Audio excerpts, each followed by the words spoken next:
Ki te uru whakataka te ho ki te tonga. Kia makina kina ki uta, kia matara tara ki tai. E hi ake ana te atakura, he tio, he hoka, he hohu, ti he mauri ora. Good morning, everyone, and welcome to the first day of hearings on the Council's annual plan 2022 to 2023.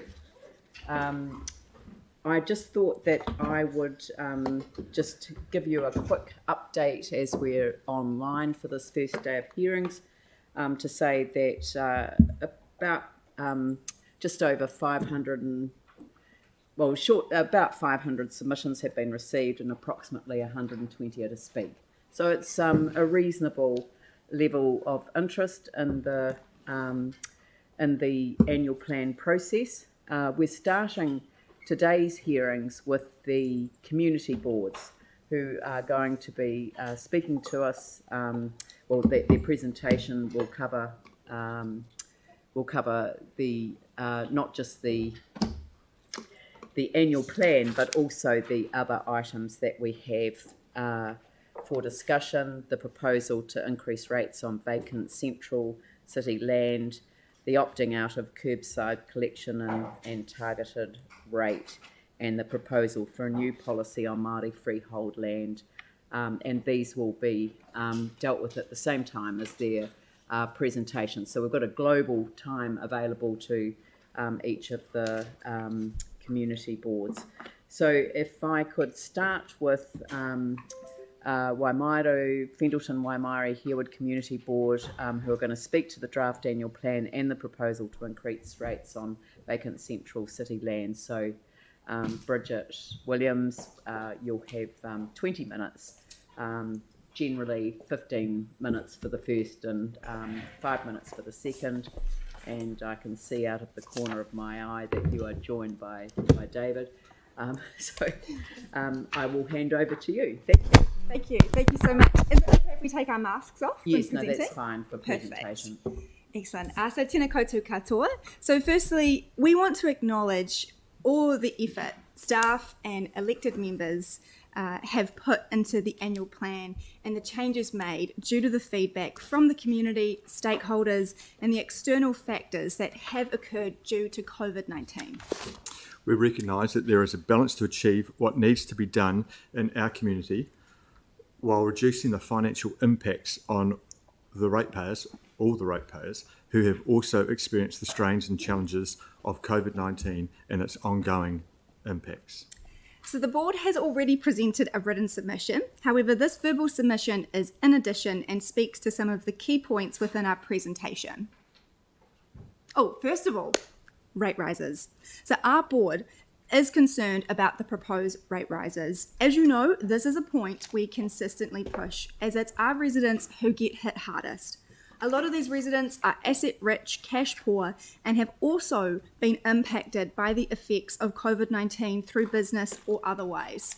However, we appreciate that some increase is needed for council to deliver on its services and infrastructure. Therefore, we support a 3% rate increase.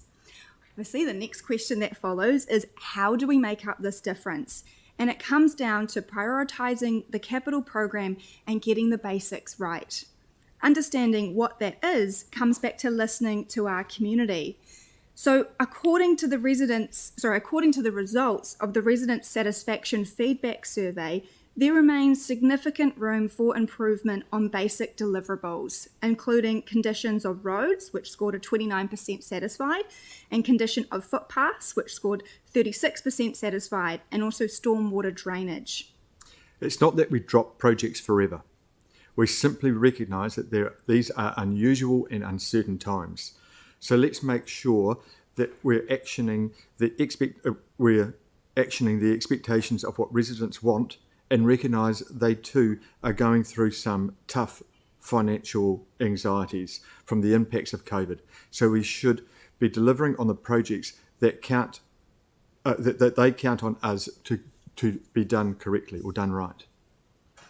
So on the other side of the coin, pun not intended, is the operational costs. So we consistently get residents confused and frustrated when jobs or projects that are undertaken are not consistent, done correctly the first time, or when there's a missed opportunity to fix multiple issues while another is being done. So a great example would be having a tree removed that was not planted in the appropriate area from a while ago, and then waiting months later for the footpath to be fixed.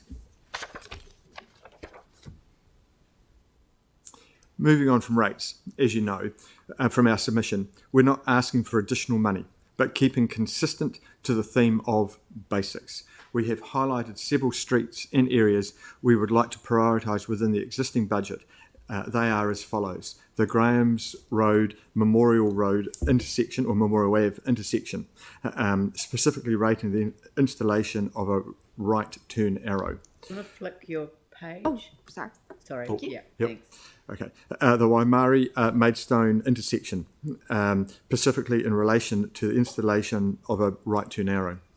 Traffic issues in the area of Merivale, bordered by Rugby Street, Papanui Road, Carlton Mill Road and Rossall Street, and Brenchley Ave in relation to the stormwater issues causing flooding.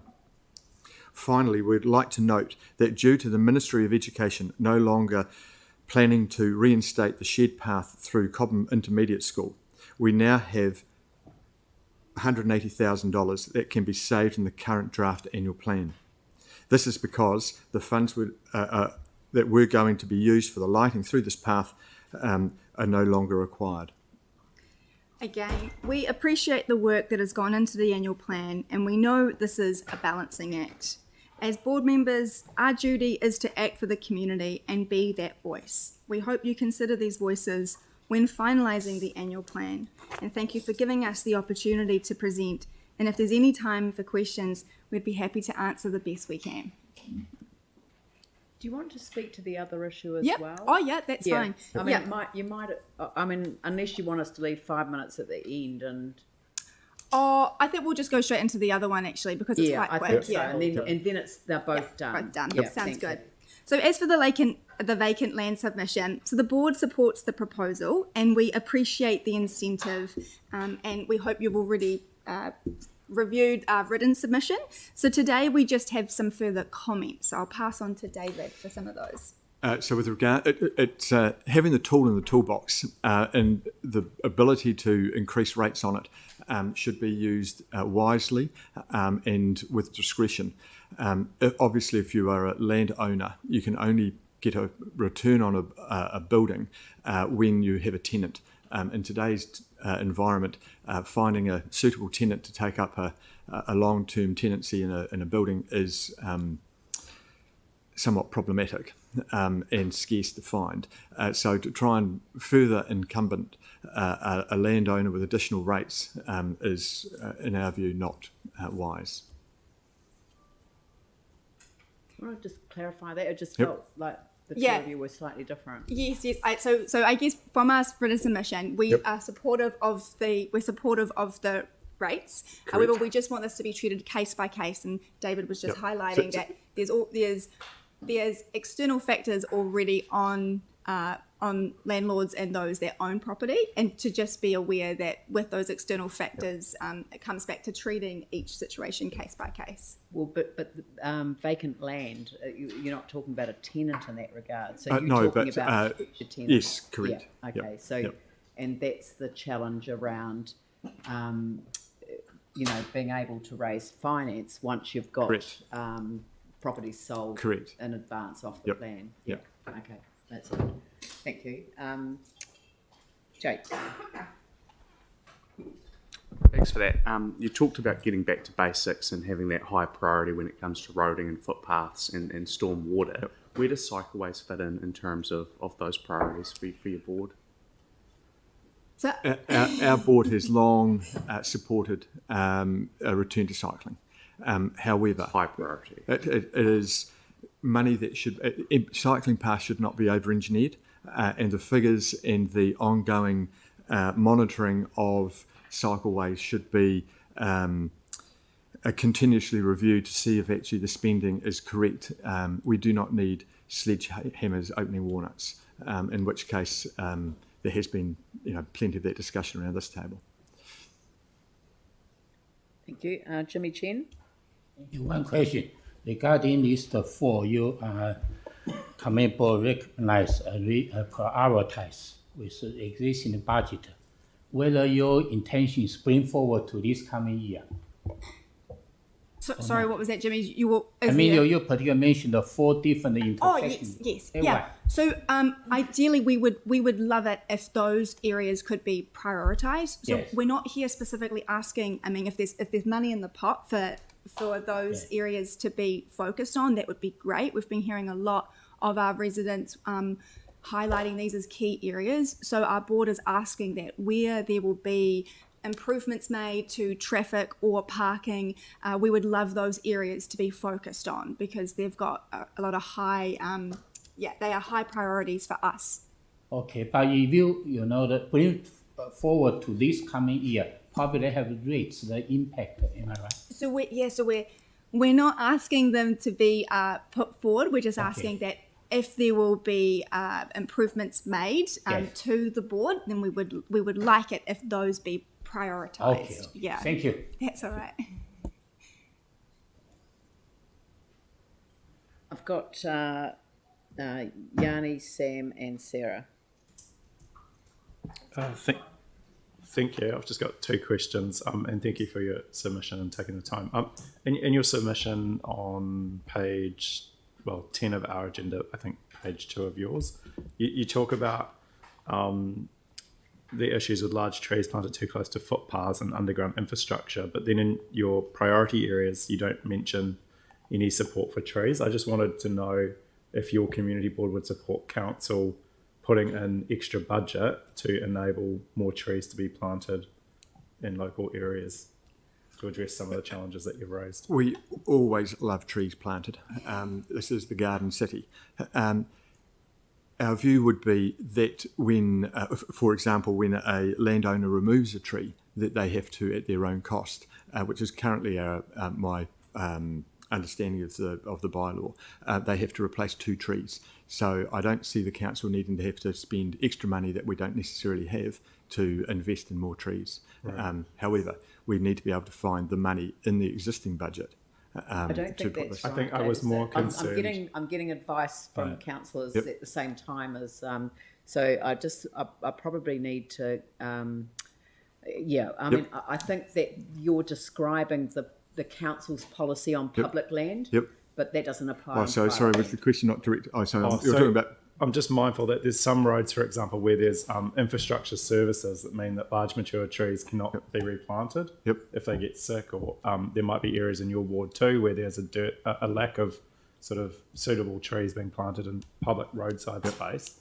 So one of the amendments that wasn't carried in the draft was to look at putting some additional budget on to enable tree pits to be put in public areas to enable mature trees to be planted. That would be more appropriate to currently.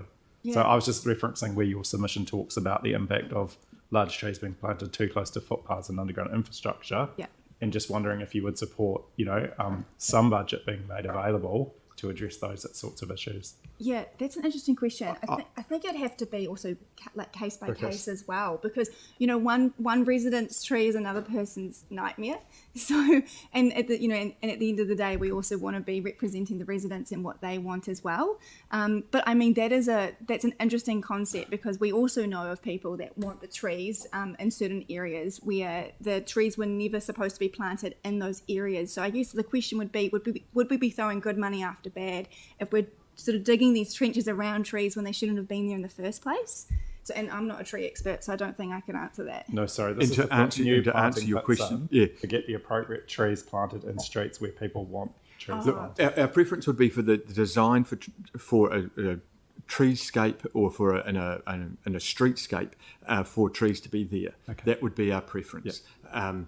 However, we would want the cost for those to be worked into an existing budget, not an additional budget. Taken. We don't. And just the final question for me was, as part of the LTP, you came and talked about community boards being given a certain quantum of capital to be able to do the priorities that you think are important.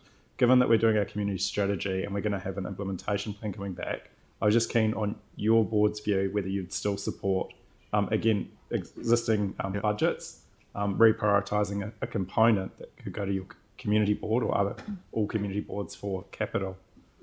Look, Yeah, I mean, obviously it's about giving our community board the ability to know where to best choose and place where budget should go, because we've got our ear to the ground when it comes to what the community wants. So, I mean, that does make a lot of sense. Thank you. Thank you, that's great. I've got Sam, Sarah and Melanie and Mike. Cool. Thank you. And I mean, I guess it's great to have you in as the first deputation or presentation today, because you've offered up a saving, which is fantastic. 180,000. 180. Can you just talk us through that? Because my understanding was that it was going to be Ministry of Ed funded. I just think there's been a bit of media commentary around it, and I know government have been involved. Can you just run me through what happened so that the wider public can understand that, please? Yeah, of course. So we had been we had wanted to have the path reinstated between the two schools, and this was something that the Ministry of Education were eager to help fund, and we were happy to come to the party, provided if the Ministry of Education could provide funding for that, for us to put funding for lighting to help light up the pathway, 180,000. But then what has since happened is to reinstate the path. It's obviously going to be quite different to where it was originally, and it's going to require a different to go a different area, and it wasn't what was originally. It wouldn't be reinstating the exact space. So as a result, the community didn't want it as much, and also the costs were really high. And so the Ministry of Education said that this wouldn't be funded anymore, and as a result, it's going to be we're not going to be able to reinstate the path because of that, and so we're able to save money because the lighting is no longer needed because the path isn't going to be put in anymore. And to just one other distant point, I think your point about miscommunication maybe through an error in our Member of Parliament for the area, potentially having got it wrong.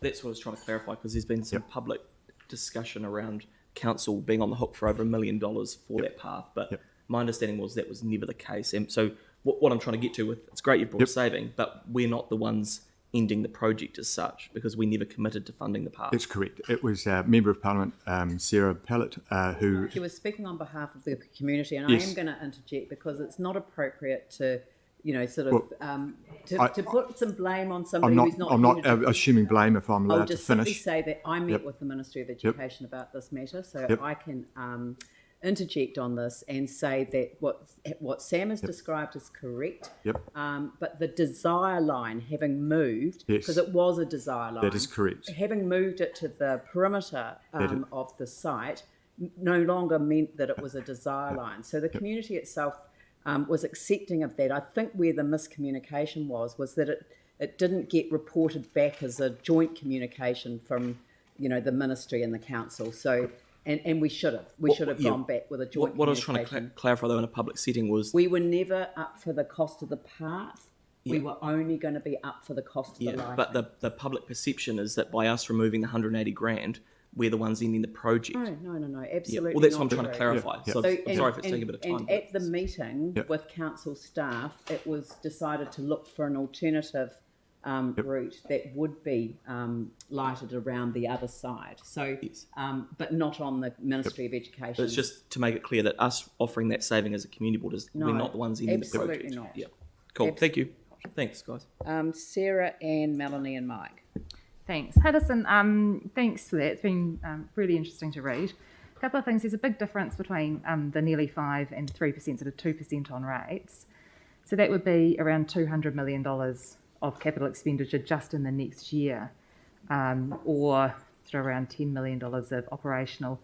And yet the stuff that's in your submission asks for some additional and doesn't really identify anything apart from 180,000 of operational as savings. And I'm wondering where the scale of capital projects you would like to have deferred, which will still mean additional rates for future ratepayers. But I'm just wondering which of those projects you would like to have deferred. Yeah. So, I mean, obviously we want to and trust the council to make the right decision, and they know where the basics should be. I guess if we're looking for like specific examples, like one of the things that comes to mind is I believe there's like 15 million that is being spent on certain roads in the CBD, and so it's just examples like that. It's not to say that we're looking to necessarily remove projects. We're just asking for the prioritization to be gone through with a fine-tooth comb to really ask ourselves, is this a priority right now, when right now we're actually going through some really uncertain and challenging times, especially when the ratepayer themselves are also experiencing these hardships as well. Absolutely. And just with the operational stuff, you wouldn't want us to cut services to those people who are struggling as well, so library yards and those kind of things. You know, for those people who are asset rich and cash poor, they're also big users of our libraries and all of those kind of things. So you wouldn't want those basic core services cut. I don't think there's enough information at the table to make that decision. Everything also in front of the council for a decision is around the reduction in waste and not paying if you cannot get your red or your green or yellow bin things. So that takes us down the line of a user pay system. So if we are, and I'm an advocate for a user pays. So if I use a service, therefore we are starting to walk down that path of actually, if you want to use the library, you've got to pay for it, as opposed to it being a common asset. And would that be the same with car parking? Well, car parking we already have to pay while we're on the street, or a personal provider in a car parking building. Only about a fifth of the car parking is paid for in the CBD. We're going to run out of time. Yeah. Sorry. So sorry, I'll just Anne, Melanie and Mike very quickly. Morning. Hi. Kia ora. Just thinking about intersection safety, and you've got a couple there. You'll be aware that there's a strict criteria where intersections are evaluated in terms of safety. But we are hearing a lot through our community boards that people are concerned about safety. There's a lot of intersections that are needing attention, we believe. Would you be supportive of some extra funding coming through to address the citywide issues? A contentious intersection in our ward has taken years to resolve, and through the mechanism of a cycleway, where it had been clearly indicated that there was a safety issue in that area, which has been championed by a councillor around this table. We support safety in all spectrums within the city, whether you're on a bicycle or in a car or a pedestrian. I've got Melanie and Mike, but very quickly. Sorry, Celeste. What I wanted to know was detail about the Merivale traffic issues, because I was wondering what you actually wanted there. Yes, I could definitely have a conversation with you about this. So there some range from specific, and then others range from small. So if we're looking at a specific example, there's Rustrack and Tonbridge. There's this area where it's getting bottleneck and it's really difficult for cars to be going in and out of the street, and there's this little concrete berm that isn't really doing much, and so we're wondering whether that can be taken out, and that could hopefully remove some of the congestion and the bottleneck that is happening. That's one specific example, but then we're also getting examples from residents that are frustrated with parking.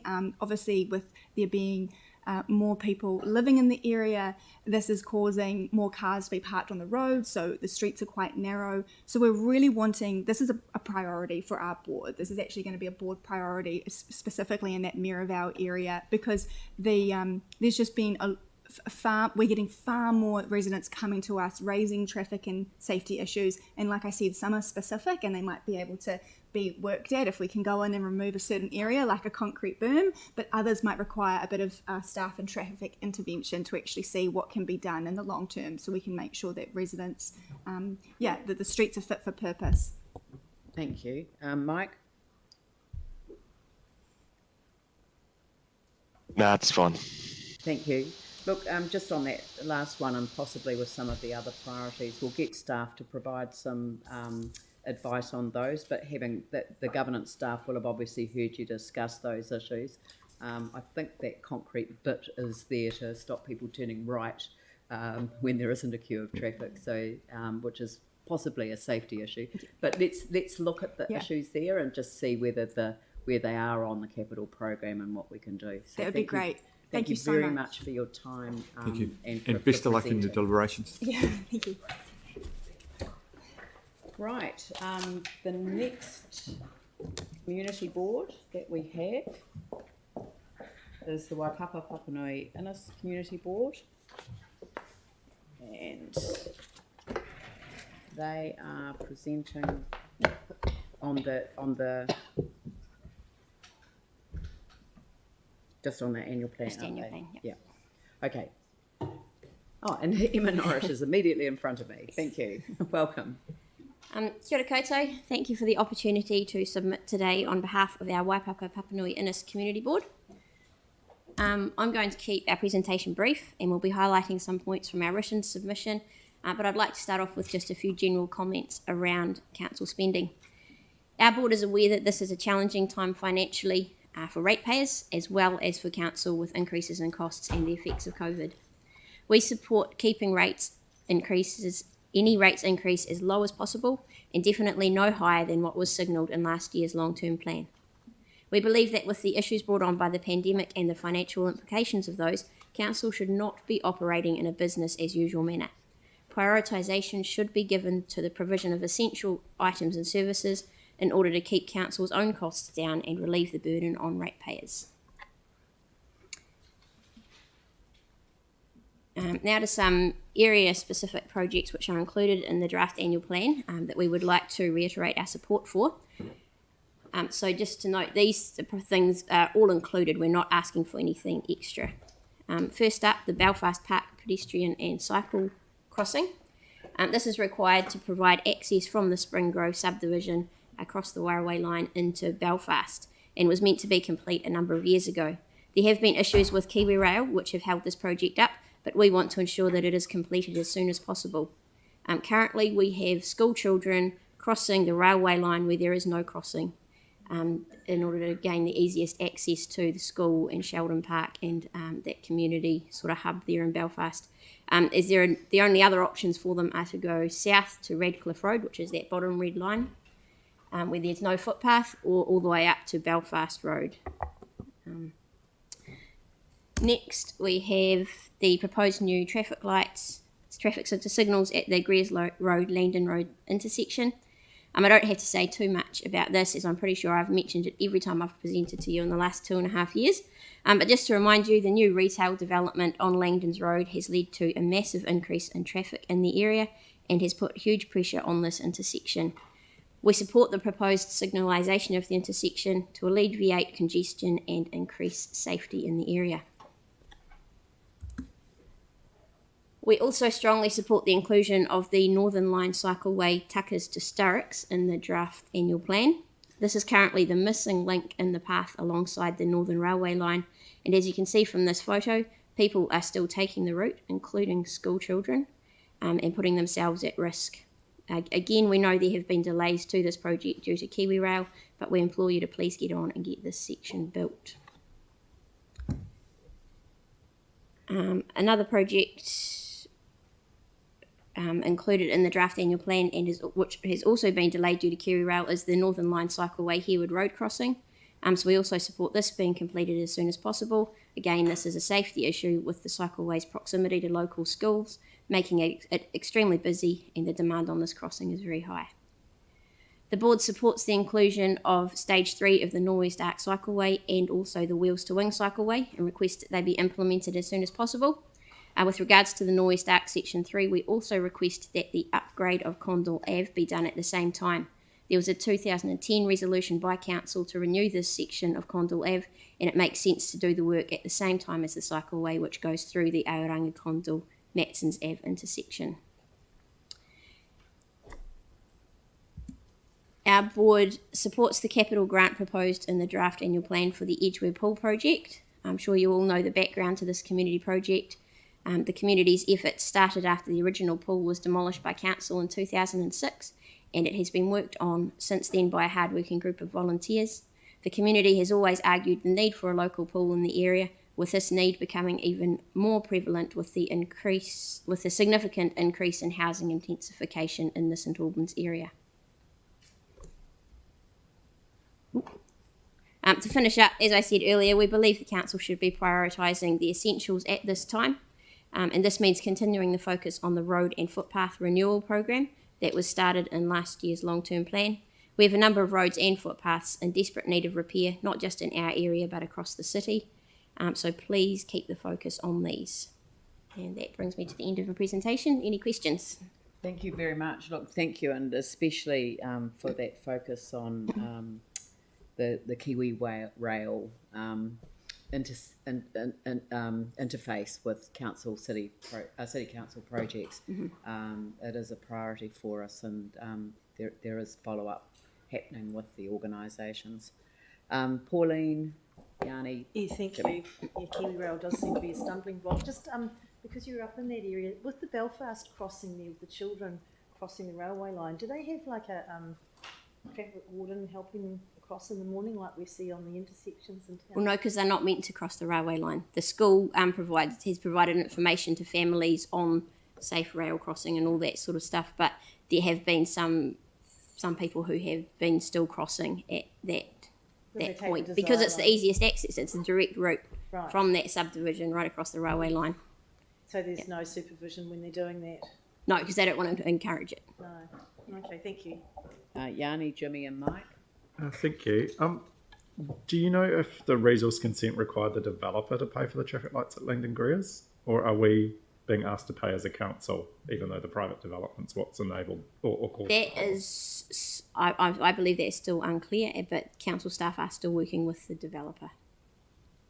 Right. The resource consent required there to be lights in there before stage 3 could open, and stage 3 hasn't been built yet. Right. But the resource consent wasn't clear as to who pays. So my understanding, but it would be good to get some advice on this, is we can call in resource consents and change conditions if things don't materialise or go a certain way. But, given that this issue's been, I don't know how many years it's been raised with us, it just seems to me that clearly something's broken with our consenting if this is the sort of problem that can come up.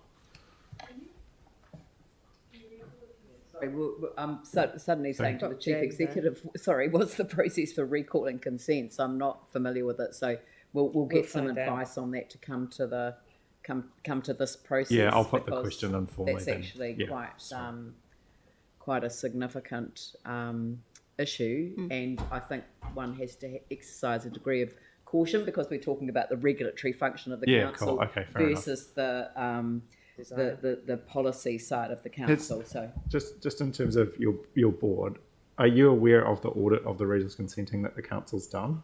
And do you think it would be useful for us when we discuss the results of that to talk to community boards around, I guess, just looking at lessons learned or improvements or concerns that we could look to address going forward? Yeah, that would be great to keep community boards in the loop with that, what comes from that audit. Yeah, that might be a constructive way forward. Thanks. Jimmy and Mike. Thank you. I have 2 questions. First one, you particularly mentioned your board would like to keep the rates as low as possible. I just don't know that because at the moment you are aware, our draft one, the household is 4.86%, average 4.96. So how much percentage your recommendation? That's reasonable to keep it low. Well, as we said, we would agree with what was proposed in the long-term plan last year, which I believe the annual plan is below that, if I'm correct. So, yeah, we just want them as low as possible. We don't really have a figure. We didn't discuss a figure. Thank you, because some of the project, particularly like the 67987 Greece and London's road traffic light, where those budget conform, you want to improve the kind of traffic congestion control. That project has been included in the draft annual plan. Annual plan, this coming year already? It's already in the draft, yes. Okay, thank you. Yeah. Thank you. I've got Mike. Thank you. Thank you, Emma. Just a couple of questions. When you spoke about the Herwood Road railway crossing, I assume you also mean the same for the Langdons Road and Sawyer's Arms Road? Yes. Sorry, all 3. I think that was just the specific item was under Herwood Road, but yeah, all 3 of them kind of go together. Yeah, and also with the Langdon Greers intersection, there's a bit of money on for the next financial year, but the reality is that the main work wouldn't start for quite a while. Would you believe that the board would want that done sooner rather than later, as soon as possible? Yes, absolutely. Okay, thank you. Thank you. Melanie? Hi, Emma. Look, I was just wondering about two things you haven't mentioned and whether the board's discussed it. One's about the differential rate for the vacant central city land. We as a board chose not to comment on that because we stuck to things within our board area. Okay, yeah, right. I won't bother asking the other one then. Thank you. Very, very good. Look, thank you very much, Emma. It's, I mean, I don't think you can take the fact that we haven't used the whole time as a lack of interest, because you've really focused on specific issues and it's that interface with Kiwi Rail projects that has, I think, driven a number of us to distraction in a number of wards. So it's adding impetus to something that we've just got to get done. Yep, we appreciate the work that is going on with that. Oh, I'm going to let Mike ask another question. I should have kept my mouth. Just because, obviously, in parts of our community board area, we're seeing a lot of intensification. Do you believe the board should be looking at any mechanisms possible to increase the amount of trees we're planting in the public realm? Yes, but I think we probably agree with the board before us in saying yes, as long as it comes from existing budget. Okay, and but you would say that is a priority, though, if we looked at our budgets and potentially seeing what would fall down the list? Yeah, I guess so. Yeah, especially in the likes of St Albans with the intensification that is going on and a number of trees being removed. It is a priority to keep up that tree coverage. Okay, thank you. Look, thank you very much again, Emma. That's an excellent presentation this morning. Thank you. Next is the Waipuna, Hallsville, Hornby, Riccarton Community Board, and I'd like to invite Mike Mora to come and speak about the draft annual plan, and if you'd like to also speak to the proposal to increase rates on vacant central city land, and then we can ask questions at the end. I've got that. Thank you very much for the opportunity to present our annual plan submission to the council today. This will be the last time I'll be before you presenting an annual plan submission, so it's yeah, we really want to get some things done. This will be the last time I'll be presenting. I'll be receiving the presentation from you. Let's make the most of it. Absolutely. First of all, we want to thank you for the for the work that was done in that since our last annual plan submission as well. So we really appreciate what's happened in the last year from the outcome of our community board presentation last year. So we're grateful for that and the changes that were made to address those concerns. Now, the rates. The board acknowledges it's a difficult task to balance the cost of maintenance and development in the city, particularly during the uncertain and uneasy times that we've been through with COVID, and there's a lot happening around the world and the country. So we appreciate that it's very, very difficult for council, oars to take these challenges and move on. So that's much appreciated. But it's tough times, and what we do appreciate is some flexibility around the residents who are struggling financially to pay rates. So we really want a close look at how we can help people by, deferring rates and give them, rebates and, help and support in that area. And we also support funding for the implementation of the resource management and enabling houses supply and other matters as well. So that's another thing that we want to support. But just going back to 2.1.3, the financial contributions is an issue that we've been dealing with as a board quite a lot when we've got a lot of new development happening in our area, which is, I believe it's the. Sorry? Yep. I believe it's the biggest community board in New Zealand, and we've got a huge amount of development that's going on. So what we'd really like to see is the development contributions actually really targeted to those areas of growth. So when the development happens, we can actually be in a position to actually fund the links between different subdivisions, because that's what's happening in Hallsville now. We've got subdivisions here, there, and around the place, but the adequate links for pedestrian, cycle access, bus access, all of that sort of stuff is not in place. There's a lot of footpaths missing in Hallsville when you go around that area. So we just want to be conscious of, where the development contributions go to. So we support the disposal of surplus properties, but request the decision to dispose of 151 to 153 Gilberthorpe's Road be revisited due to special, a lot of interest in that area. And I know this thing's going on, so I don't want to dwell on that at this point in time. But we know that if those building was to be retained, there would be a real busy hub there, because it was a multicultural centre when it was first brought and developed. And we haven't got a multicultural centre in our ward at present. So we think and there's a lot of other interest in that area as well that we would like considered. And the proposed, moving on then to the next slide, thank you, which is the request for the flooding, Next one, I think. yeah, Yeah, that's it. that's the one. Flooding issues in Golding Ave. So that's a real issue that we've been dealing with for quite a long time, and it's very embarrassing every time there's rain that we see people not being able to get across the road if they got prams and because they're up to their ankles in water. So that's something that's been looked at by council staff. It's been recognised that there is a need to fix it, but what we're pleading for is to actually get that done.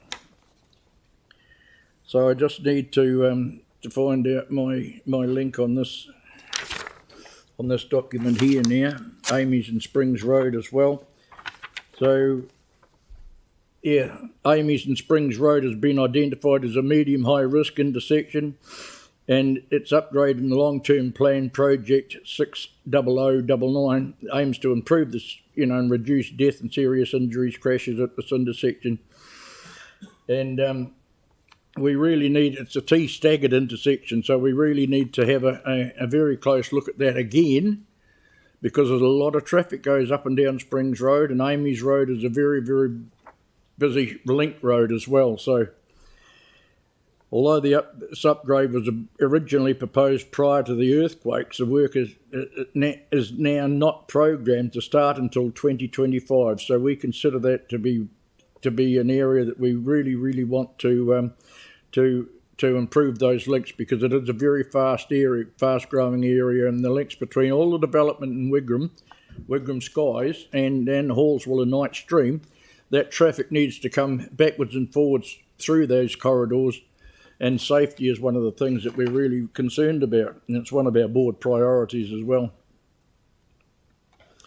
And it recognises the funding for significance in the advancement of will likely defer another project, but points out that this work is a safety work, while other projects scheduled to commence sooner is Gloucester Street, Manchester Street, Colombo Street improvement could be seen as being a category of nice to have, but what we consider for our residents in our area, that this is not a nice to have, it's an essential project. So we really are pleading for that.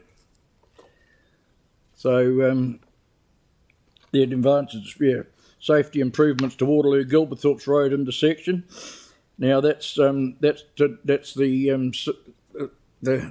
cycleways coming down there, and those people who know that intersection know that Parker Street comes up to that intersection of Waterloo and Gilberthorpe's, and the railway track is a lot higher than the surrounding land. So coming down Parker Street and over that intersection, you're going over a hump, and the cycleway is going to be just on the other side of that hump. So cars coming down Parker Street across the railway line, and bingo, there's a cycle going past there. So it's really, really dangerous. And we've got the support too of our Member of Parliament that's an intersection that's really, really critically in need of traffic lights. There's all the kids from we've got Gilberthorpe School, we've got St Bernadette School, we've got Hornby Primary School, Hornby the Hornby intermediate and secondary school. So there's a lot of movement in that area. And we want to encourage cyclists as well, so if we just make sure that we can get that right, it'd be a big help. Now, moving on then to... So if that could be part of that South Express cycleway, it'd be really, really helpful.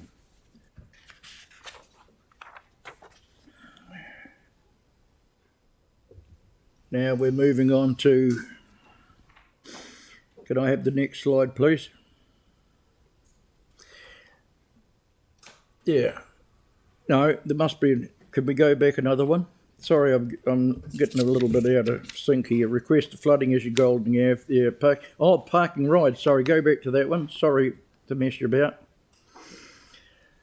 The issues of Golding Ave be addressed. We've done that. And the park and ride facility in the southwest. That's something that we've been talking about as a board for a long time. And if we want to use public transport to keep that carbon footprint down, and to not have the motorways and roading less clogged, what we're really wanting to do is to have a park and ride like they've got park and ride in Waimakariri, for example, but there's no opportunity for park and ride in this area. And we've got Templeton growing like crazy.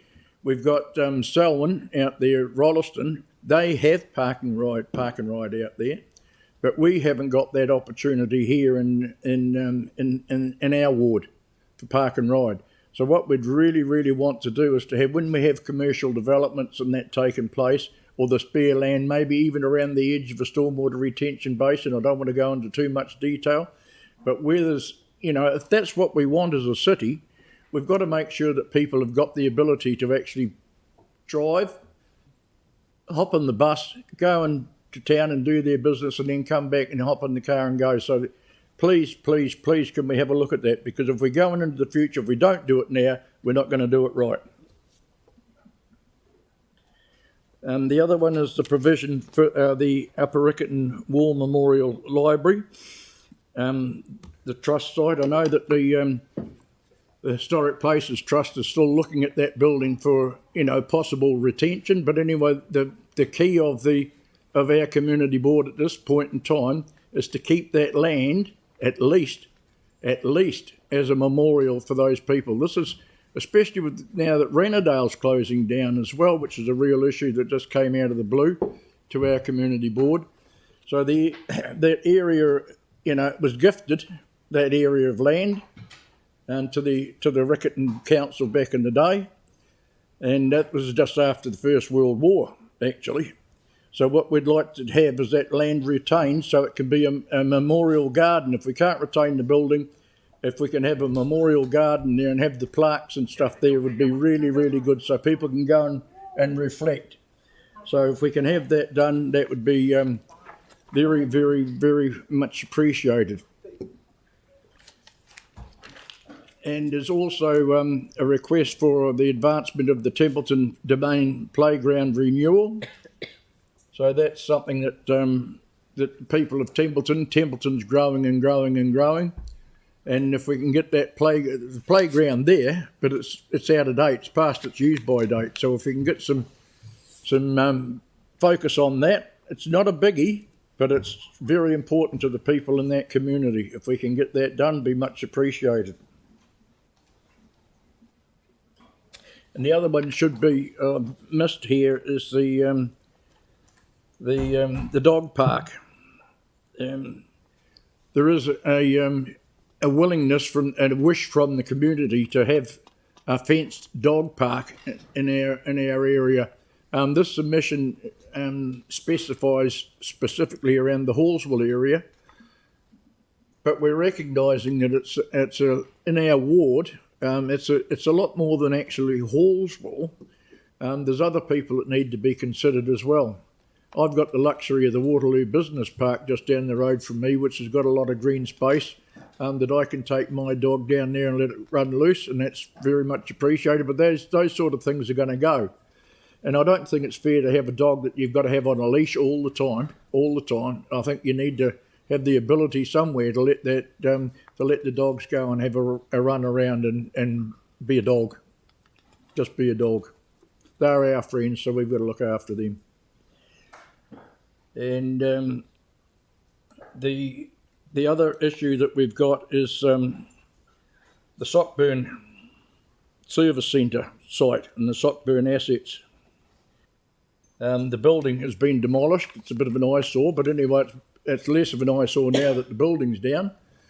But we as a board still aren't clear on what's actually going to be the layout of that site. So, we'd like a bit of an update on that, but that's not part of the submission. Is since the closing of the Sockburn pool, the big pool was removed, and the smaller pool is still there, and it's a real eyesore. And what the community is saying is, please, please, please, can we have our park finished so that we can enjoy it?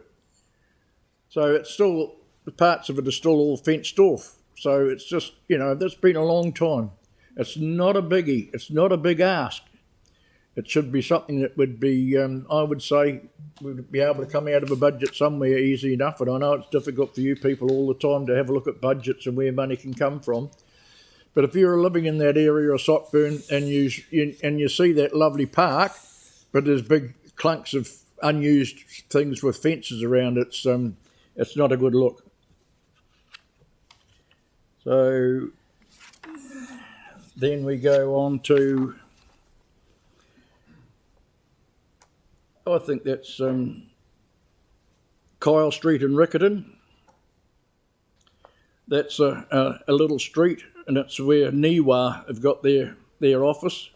And what we're asking for them there is for that area to be upgraded. As soon as possible. If there's any work being done in that area, could you please upgrade that area? It's a little bit of a disgrace, really, and we'd just like to see that goes into the craft program, and to renew that at the same time, flags that it's likely to seek the renewal of Kyle Street be included in the 23-24 annual plan. And really, I know I could talk a lot more. Well, you're going to run out of time for the other items. So do you want to speak at all on the proposal to increase rates on vacant central land? Yes, we do. You've got very little time left. Okay, so we support increasing the rates on vacant land so that people can get. I know the council have already been talking about that as well, and we support the council's taking action to clean up that land and get the remnants, get that earthquake feel out of the central city. You go in there and you see that vacant land and those buildings still standing and stuff, and think, oh my God, that reminds us of the earthquake all the time. So if we could get that cleaned up and something useful go in there, it'd be much better than what we've got there now. So if it takes an extra rate on vacant land to do it, well then let's use that tool and do it. Thank you. Tim. Yeah, hey, thank you very much, Mike. You mentioned about targeting development contributions. Yes. So how's that going to work when you've got those cushion suburbs like Herne Hay, Rowley now, Lower Cashmere, Spraydon, Summerfield, who we're having intensification, but not to the level of the new builds you've got, but we are putting up, and there'll be a number of other suburbs as well, without question, who are having to deal with the traffic driving through. So, but our, if you like, development contribution share will be a lot less than the widespread development in Hallsville. So how do we cope? Well, what I think we should do as a council is have a look at DCs right across the board, so that we get more money from DCs as they happen, so that we can concentrate on fixing those anomalies. Otherwise, it's going to be difficult, but it's because of the intensification that the developers come and made money out of and provided housing. I know there's going to be a cost added onto the housing if you increase the development contributions, but it does give the city a bit more income to actually do this work. Thank you. Aaron? Yeah. So, Mike, on the park and ride, yes, I struggle with it a little because I haven't seen a lot of evidence that they work. Are we not better to do a campaign, because there's essentially a park and ride by every bus stop? Just drive your car to the nearest bus stop rather than going past 3 bus stops to park at the big parking lot. Just park on the street near the bus stop and catch it. So we could do a really cool campaign where you spend a bit of money to say, did you realise there's this many park and ride spaces near your house? And so have a bit of fun with it, but encourage people to drive to their nearest, or they could bike, but drive to their nearest bus stop and use that as a park and ride. And well, then that's going to be another issue then, which would come back to our community board to say that, listen, we can't park outside our house because we've got cars parked there all day, or people can't access our building because we've got our business because we've got cars parked there all day. So then we've got to go into reaction mode. We're trying to be proactive here and look into the future, so that we don't have to deal with these other parking issues on a day-by-day basis, and that causes friction. Once you put parking restrictions in an area for park and ride, then you're gonna put more stress on parking around the. We've got enough in Riccarton now. Where would you go in Riccarton, for example? You can't get a park anywhere in Riccarton at any time of the day. There is absolutely no point putting a park and ride in Riccarton. It is No. so close to the central I know city. that. I know. People can walk down to the bus stop and catch the bus directly into town. But the issue around park and ride, because I actually agree with Aaron, they have to be focused. That where they work are places like North Shore, coming across the harbour bridge. So people in North Shore can park in one place and then go across the bridge in the bus with a separated bus lane, which works. The example of Lincoln or Prebbleton or out at Rollston, that all makes sense. That's where the park and rides need to be. So what you're saying is that your community board considers that Hallswell is sufficiently at a distance from bus routes to be able to get to the bus. And is that a problem about park and ride, or is that a problem about the extent of the bus routes integrating into those new subdivisions? Well, it's a bit of both, really. It is. So there's people that have got, they might have a 3 or 4 minute walk in Hallswell to a bus stop. That's right, isn't it, Anne? So in wet conditions, that's But anyway, those people, I suppose, walking's a bit different. But when you I think 3 or 4 was minutes. Our community board have been talking about park and ride as a global issue. Park and ride, put park and ride facilities in, and they'll be used. It might be a good idea to come back to community board with some good information. So Just a couple of quick questions. I think, just clarifying a little bit, it's, the traffic coming from Selwyn and Lincoln and Pendleton is going through Hallswell. So it's a sense of perhaps stopping there. So park and ride isn't working out there. Well, we need more. They've got express buses, which is really great, but it's an issue. So, just Mike, quickly, the Sockburn site, would it be good to investigate whether a dog park could go there, for example? A dog park, that would be perhaps a win-win in terms of using that space in a way that could be worth investigating, Ian. Yes, absolutely. That's lovely. Look, thank you very much for your time, and thank you for making the most of your final submission, and all the best to you. Thank you. Thank you very much. Thank you. Right, and the next one is Carolyn Potter, Waihoro Sprayed and Cashmere Community Board, and I can see Lee Sansom with you.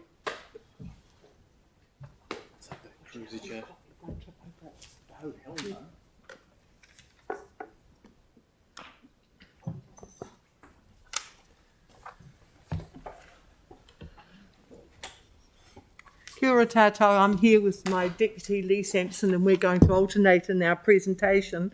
I learned about it half an hour ago in the dog park that this was on, and that's my own stupidity, but thank goodness for Lee. He was on alert.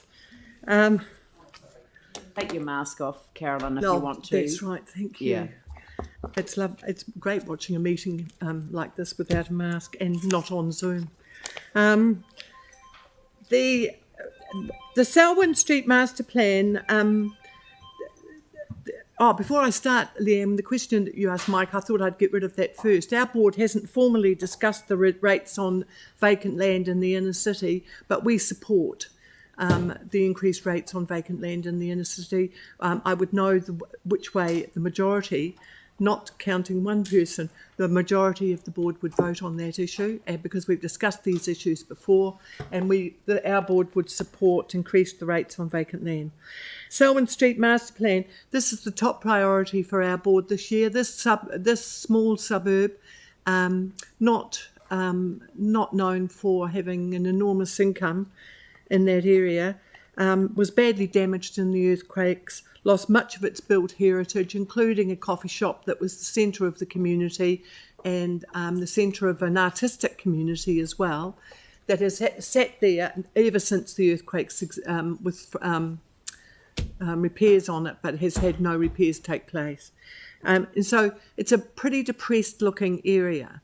We are lucky enough that intensive housing is being built in that area, and the buildings that have so far been built are actually quite attractive. And we look forward to seeing how that developer is going to do the rest of the buildings. But the council needs to do its bit. It's not a lot of money these days, and we believe it should be starting and right now, that it should occur this year, and that the council should be more generous than it has been.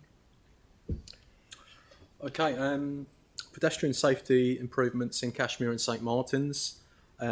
This is a legacy issue. We would have spoke to this in the monthlies, but we're just going out to consult at the moment. We just want to get on with this really. So this is going to make a real difference to pedestrians and cyclists who are traversing those roundabouts. It's a pragmatic solution, but it will make a difference. So we just want to get on and do these improvements, which are going to be funded. They're going to be funded out of a minor road safety improvement project regardless. So we strongly support this. The Hoonhay Community Centre has been vulnerable for several years since Melanie was instrumental in starting a campaign to save the Children's Library on a large piece of land on Hoonhay Road. There isn't a community centre in Hoonhay. We're delighted that it is not only surviving but thriving, and it is now headed with a community of young and older people who are enthusiastic and energetic and have celebrations 5 or 6 times a year. The most recent one has been the Easter celebration, but also they had a collection for the local food bank at the community centre about 4 weeks ago, and which was highly successful and included the very fashionable tampons to be distributed to those who can't afford them. So we support the Hoonhay Community Centre survival, and we look forward to it receiving some of the funds from the Centennial Hall demolishment allocation. I'm just going to talk about transport again, and I'm going to talk about the triangle around Dyers Pass, Hackthorn, Kashmir roads. Again, legacy issues. We've just seen an initial design on Kashmir, Dyers Pass, Colombo. Many of you will know that roundabout. It's got serious gradient problems. It's terrible to traverse as a pedestrian or cyclist. We've currently got funds in there for 2024. So again, we just want to get on and do those works. It'll make a real difference to our community. So we strongly support this in our annual plan. The Apawa Heskett River Major Cycleway. If any of you stood outside Kashmir High and watched the kids coming to school these days, you'd see at least a third of them on bikes. It's an absolute celebration, and it's not seen by the public. If you stood on the riverbank outside there at Ashgrove Terrace, or if you stood on the main access road, Barrington Street, or if you stood on Rose Street and watched the young people coming in, you'd be seeing them on bikes. And the girls are increasing in numbers. So our board absolutely supports cycleways. We believe in the philosophy behind cycleways. We support it. We want the suburban attachments to our major cycleways to be brought forward in the budget, and we particularly want this cycleway, the Apawa Heskett River Major Cycleway, which is due to be completed in the financial year 2025. We consider it one of our most important projects. Thank you. I think we'll both talk to this, but South Library Service Centre and earthquake repairs. South Library is where we meet as a community. It's a vibrant hub for our community. It's extremely well utilised. We need to see it reinstated in whatever form that takes. I'd say the community board in historic annual plans and long-term plans, we've been really open to the delays, but they cannot happen any further. The asset is really well run down now. I think the temporary works that we originally put in there were only supposed to be for 5 years. So we really need to get on South Library and actually do that work. We also would ask that the board does have some representation in the steering board. And we think there's some operational improvements that could be made to that facility. So we'd really like some more involvement on a local level in terms of the shape and form of that new facility. We do also see some synergy with the Mid-Heathcote master plan. Similarly that we've got in town at the moment, where we respond to the river and we've got some step downs and we've got some steps. The Mid-Heathcote linear plan actually revolves responding better to the river corridor going through there. So it actually has some platforms going in, so it can actually respond better to the environment. So it really makes some sense to dovetail those projects together. The board would also like to see some consideration towards a Terreo name in the repaired or reinstated building. Yep, we just need to get on with this. Is there anything you'd like to add, Carolyn, on that one? I mean, the South Christchurch Library is the most boring name in the whole world, so for it to be given a Terreo name would be a great improvement. This was the first of the cafe libraries. This was the first of the libraries that are now being built in your area. The fact that it should even be saved because of that reason. It is a lifesaver for young women in particular who are brand new parents. They are the ones that started to meet there, but everyone meets there now, including older people. And this library has stood there for too long. It is more than an asset. It is, in that overused word, it is an icon in our area. And we can't do without it. And the repair has to be quick and immediate. Thank you. Well said, well said. And back to you, sorry, Carolyn. Oh no, sorry, no, me, no. Coronation Reserve, we've received a number of submissions from local residents just to improve a reserve up on the hill. It is largely endorsed by staff, so it would make sense to do some proactive work on there and actually get on top of the works in that reserve. It has been left for a long time, so the board supports an increased budget of 100,000 over financial years 2023 and 2024, again to get on top of the landscape plan and actually put some tracks through there so it could be better utilised and embraced by the community. Okay. Improved access to buses? Oh, no, sorry, Mid-Heathcote master plan, I think I talked to that in terms of the South Library, but again, we do see it's a project that's been deferred. We want to see that, we want to see that happen now. It's really important that we respond to that river corridor, especially around South Library. Yep. Not in the least to get in some native plantings in there. We're a little bit sick of the number of exotics that tend to be put into the ground in the absence of anything else. Improved access to buses. We have a terrible record on buses in our area. Beckenham has no buses. Cashmere has no buses. It's got the most expensive bus stop in Christchurch, but it's got no buses. We've got whole areas where I can't walk to a bus. It's too far. And it's not a record that should continue. We have an ageing population in Spraden particularly.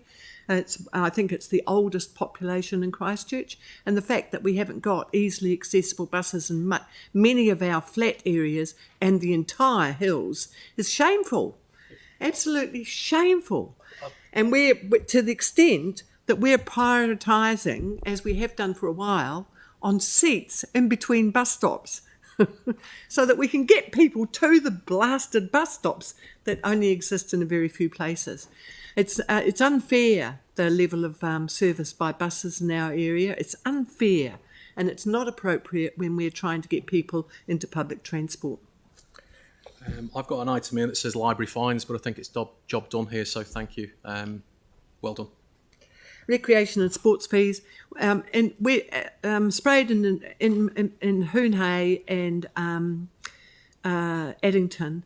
We have suburbs where a lot of kids can't access formal sports. They can't access swimming lessons apart from the few that they get at school these days, and they can't access athletic or sports in any way because it costs too much. If the council can just keep kids' entrance fees low or lower, that would be helpful to the people who live in our area. The green space on Spraydon. Oh, Spraydon area. Yep. This is my pet subject. Within 100 metres of my house in Spraydon, there are probably 8 sections with 7 houses going on each 400, 500, 600 square metres. In the road next door to mine, there are 4 sections with 7 or 8 houses going on each section. They are huge, they are tall, and our board backs them. We back intensive housing. We wish there were design standards. We wish there were the council's footprint all over design, actually, but we don't have that. Maybe it will come one day. It should have come before. We wish there were design standards, but in the meantime, kids are going to grow up without grass, and they're going to grow up without green spaces, and they're going to grow up without wild green spaces. And we believe that developers' contribution in Spraydon should stay in Spraydon to address the discrepancy between the rich and the poor, the rich may even get protection for their character housing, and we in the meantime are left with deep ditch gutters, poor footpaths that trip people up, and no green spaces or very little green space. And that is not fair. We are going to exacerbate the difference. He's going to disagree with me in a minute. No, but we're going to exacerbate the difference between those who live in comfortable and expensive housing and those who live in these big housing complexes without green space. And we don't want, as a council, we don't want to be supporting the exacerbation of that difference. I think that when we have conversations with the community, when we've got intensive housing, which we support as a community board, the problem we have on a local level is we see very little upside on a local level. So we don't see any street renewals, we don't see investment in services. And I think it was probably erroneous decision last year to actually reduce development contributions. So I think in hindsight, we've also now got a mechanism through the Enabling Housing Supply Act, which I don't think we're fully utilising. So I think if the local community saw some more upside, if we saw some investment in green spaces, if we saw some investment in their communities, it might be a different story. So I think that's what we hear on a local level. So we really need a working group on that particular item. And I completely agree with what Carolyn said in terms of green space and future provision. It gets harder and harder the longer we leave it. So thank you. Thank you. You said better than I did. Thank you very much. Adult playground, I won't mention it because I've talked to you about this before. It's not too different from the green space issue, actually. I think we need a destination playground for lonely adults, and where they can pretend that they're going to go and do exercise, but what they're really wanting to do is talk to people. I think we need a Margaret Mayhew for grown-ups. And I'm considering 18 up to be the older adult. We need something that gets people into a crowd, into a community, sitting in conversational seating and pretending that they're going to play chess or do some fitness or make a speech or go to the little library or go on an adult swing, which is easy to do. It's easy to pretend that you're doing that when really you want to be able to sit in conversational seating and have a conversation. And without a destination, and our libraries do provide destination, which is wonderful, but without a destination, these people sit at home and they're lonely. They're desperately lonely. And there's so many of them.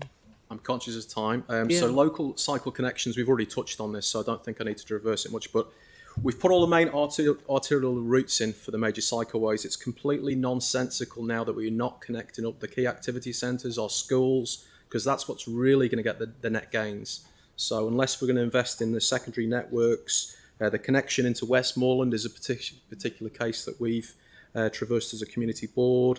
So unless we're going to do that, it's always going to be the Achilles heel in the major cycle network unless we're going to connect our major centres. So I'll move back to you, Carolyn, if I can, on toilets. All the toilets in our area were built in the 60s. They were built almost at exactly the same time, you can tell. And so are yours. So prioritising the upgrade of toilets is a really hard thing to do when they're all looking disgusting at the same time. But we'd like to get on with it. The council, it's like the sewage and the pipes. The council, it should have been on the list of council to revolve over the years because they're all looking equally degraded. But our priority in our area is Hoonhay Park. It's incredibly well used. It's got a lot of organised sport on it. We need good toilets for the people to go into. Okay, and just this is the last item, so we're nearly there. Erosion and sediment control. I know we've been talking about that in terms of bylaws and council policy recently. We just want to make sure that we do have staff resources to be able to administer monitoring. With the new enabling housing supply bill, there is going to be more potential for intensification even on the hills. So we know we've got sensitive soils up there that can migrate. So it's equally important that we do actually have the right resources on board at council so we can monitor and make sure we aren't getting run off into our most polluted already Heathcote River. So thank you. Thank you. Can I draw your attention and all of the community board's attention to the draft housing and business choice plan change, which is on the agenda at the moment, where the council is proposing to start charging developers financial contributions if their developments leave a site with less than 20% tree canopy cover, and money raised through financial contributions would then be used by the council to plant trees on publicly owned land around the city. But I think that the feedback that you'd be wanting to give is that focused on the area where the tree canopy has been lost, and that's come through from others as well. So I'd encourage you and other community boards to take that issue there. And heard your message about South Library. It's not an asset that's been sweated, it's an asset that is now exhausted. So thank you very much. Thank you. Thank you.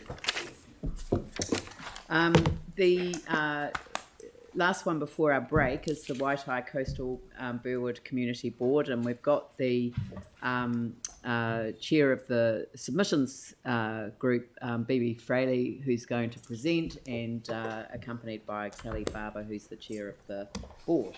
Yes, I brought my trusty offsider as usual. He'll sit quietly. Thank you. Let's see if we can get you out for morning tea on time. I'll speak fast, and I don't have a heap to talk about. I want to make a few brief points very clearly. The first one is that we're really happy to see the Pages Road Bridge remain in the budget. We are very keen that does remain in the budget and on schedule, because there's a lot of other work that needs to happen in that area, and the bridge is key to that work being completed, so it will delay a lot of other important infrastructure work that needs to happen in on our main roads that have been impacted by flooding and other issues, and the Pages Road Bridge is key to getting that done. So really pleased to see it on budget, and we need it to stay on budget. Just working through, I'm taking the report as read, obviously, but just working through some key things. The board understands the need for a rates increase, because we are coming to you asking for money, and we understand that there's a impact in rates increase for that, and we don't want to see a reduction in spending, because we think that the things that we're asking for are important to our ward, and as a council, it is your responsibility to pay for infrastructure, and it has to be paid for somehow. But also just hearing in our ward concern around the constant rate rises and the increased burden on our ratepayers, particularly in poorer suburbs, that they might have quite a big asset, but they're not cash rich. And thinking about just the way that people can get rates relief, and whether or not there are that the threshold for that rates relief can be increased as rates increase and inflation increases and everything else increases. So I think that needs to be considered. We have mentioned several times, I have mentioned several times when I've come to you as a council, that one of our key board priorities, and we've put a proposal forward repeatedly, is the retrofit accessible toilet and change facility at Tyrell QE2. Now, this has been an oversight when that facility was built. It's a long walk from somebody from the hydrotherapy pool or the pool to the change room and toilet, and for elderly people and people with accessibility issues, that is a significant issue and can create an embarrassing situation for some people. And we see it as a matter of dignity and just basic requirement that accessibility needs are met at that pool. We've got a plan about how we can do it. We have a budget for how we can do it. We just need to get it on budget and get it done. It's important and it's necessary. Also, a key focus for our board is tidying up. I've said this so many times, tidying up the legacy of the earthquakes. It feels like a broken record to you, and it does to us as well, that we are still dealing with a suburb that basic infrastructure hasn't been repaired, and it affects the mental health of our constituents, where they constantly drive past broken assets and broken roads. And we understand that it's going to take a long time. It's taking a long time to repair these things, and it's going to take a lot longer. There's a lot of damage, but we've identified some small things that might provide some benefit for our area. One of them being, can I move this forward myself? Great. Recently we installed the Anzac fronds at the corner of New Brighton Road and Anzac Road, Anzac Drive, and it would be really good to have some lighting there. What we're asking for, we've got a rough budget, but we're asking for some lighting to be installed just to actually highlight those fronds. They're beautiful and they're significant, and if they were lit, they would look magnificent for not a lot of money.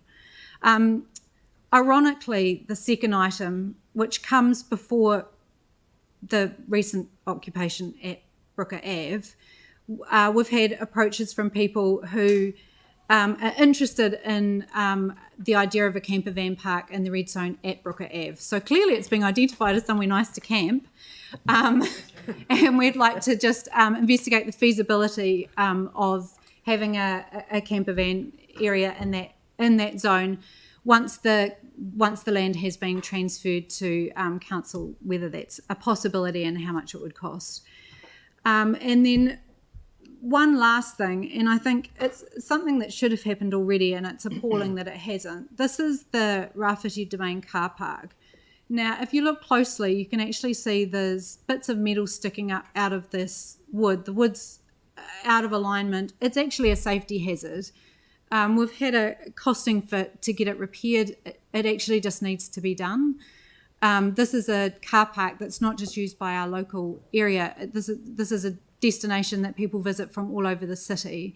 We've put in requests for service, but it hasn't happened, and I think we just need to highlight that this car park needs a good fix. It needs to be repaired.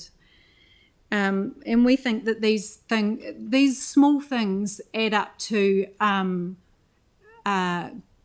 positive impacts for our local people. And then just to raise again something I've talked about before also is that we understand that during COVID levels of service dropped, and that it wasn't always easy to keep our wards looking sparkling. And we also understand that there's a big catch-up job to do, and that we've had a very warm autumn and lots of rain and lots of sunshine, and there's lots of weeding and gardening to be done. But we just want to remind you that while it seems unimportant, when you live in an area that's looking really shabby, you feel really shabby, and that those things are actually really important. It's really important to keep things looking neat and tidy and well kept. And that's all I've got to say. Kelly, would you add anything? Not really. Just that we do appreciate the attention that you give to our two wards. We've been very fortunate in the last couple of years to have some extra funding. COVID was a really good thing for us in terms of the government shovel-ready funding, which gave a great leap forward to a number of the organisations in our area that do a lot for the community, surf clubs, etc.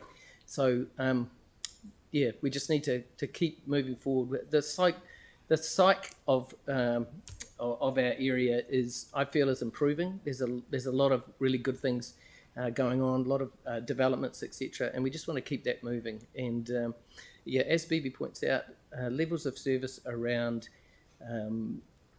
parks and things like that, they're very obvious things that make people feel like the area is not being cared for in a way that they would like. And so that's something that we've been focused on from day one.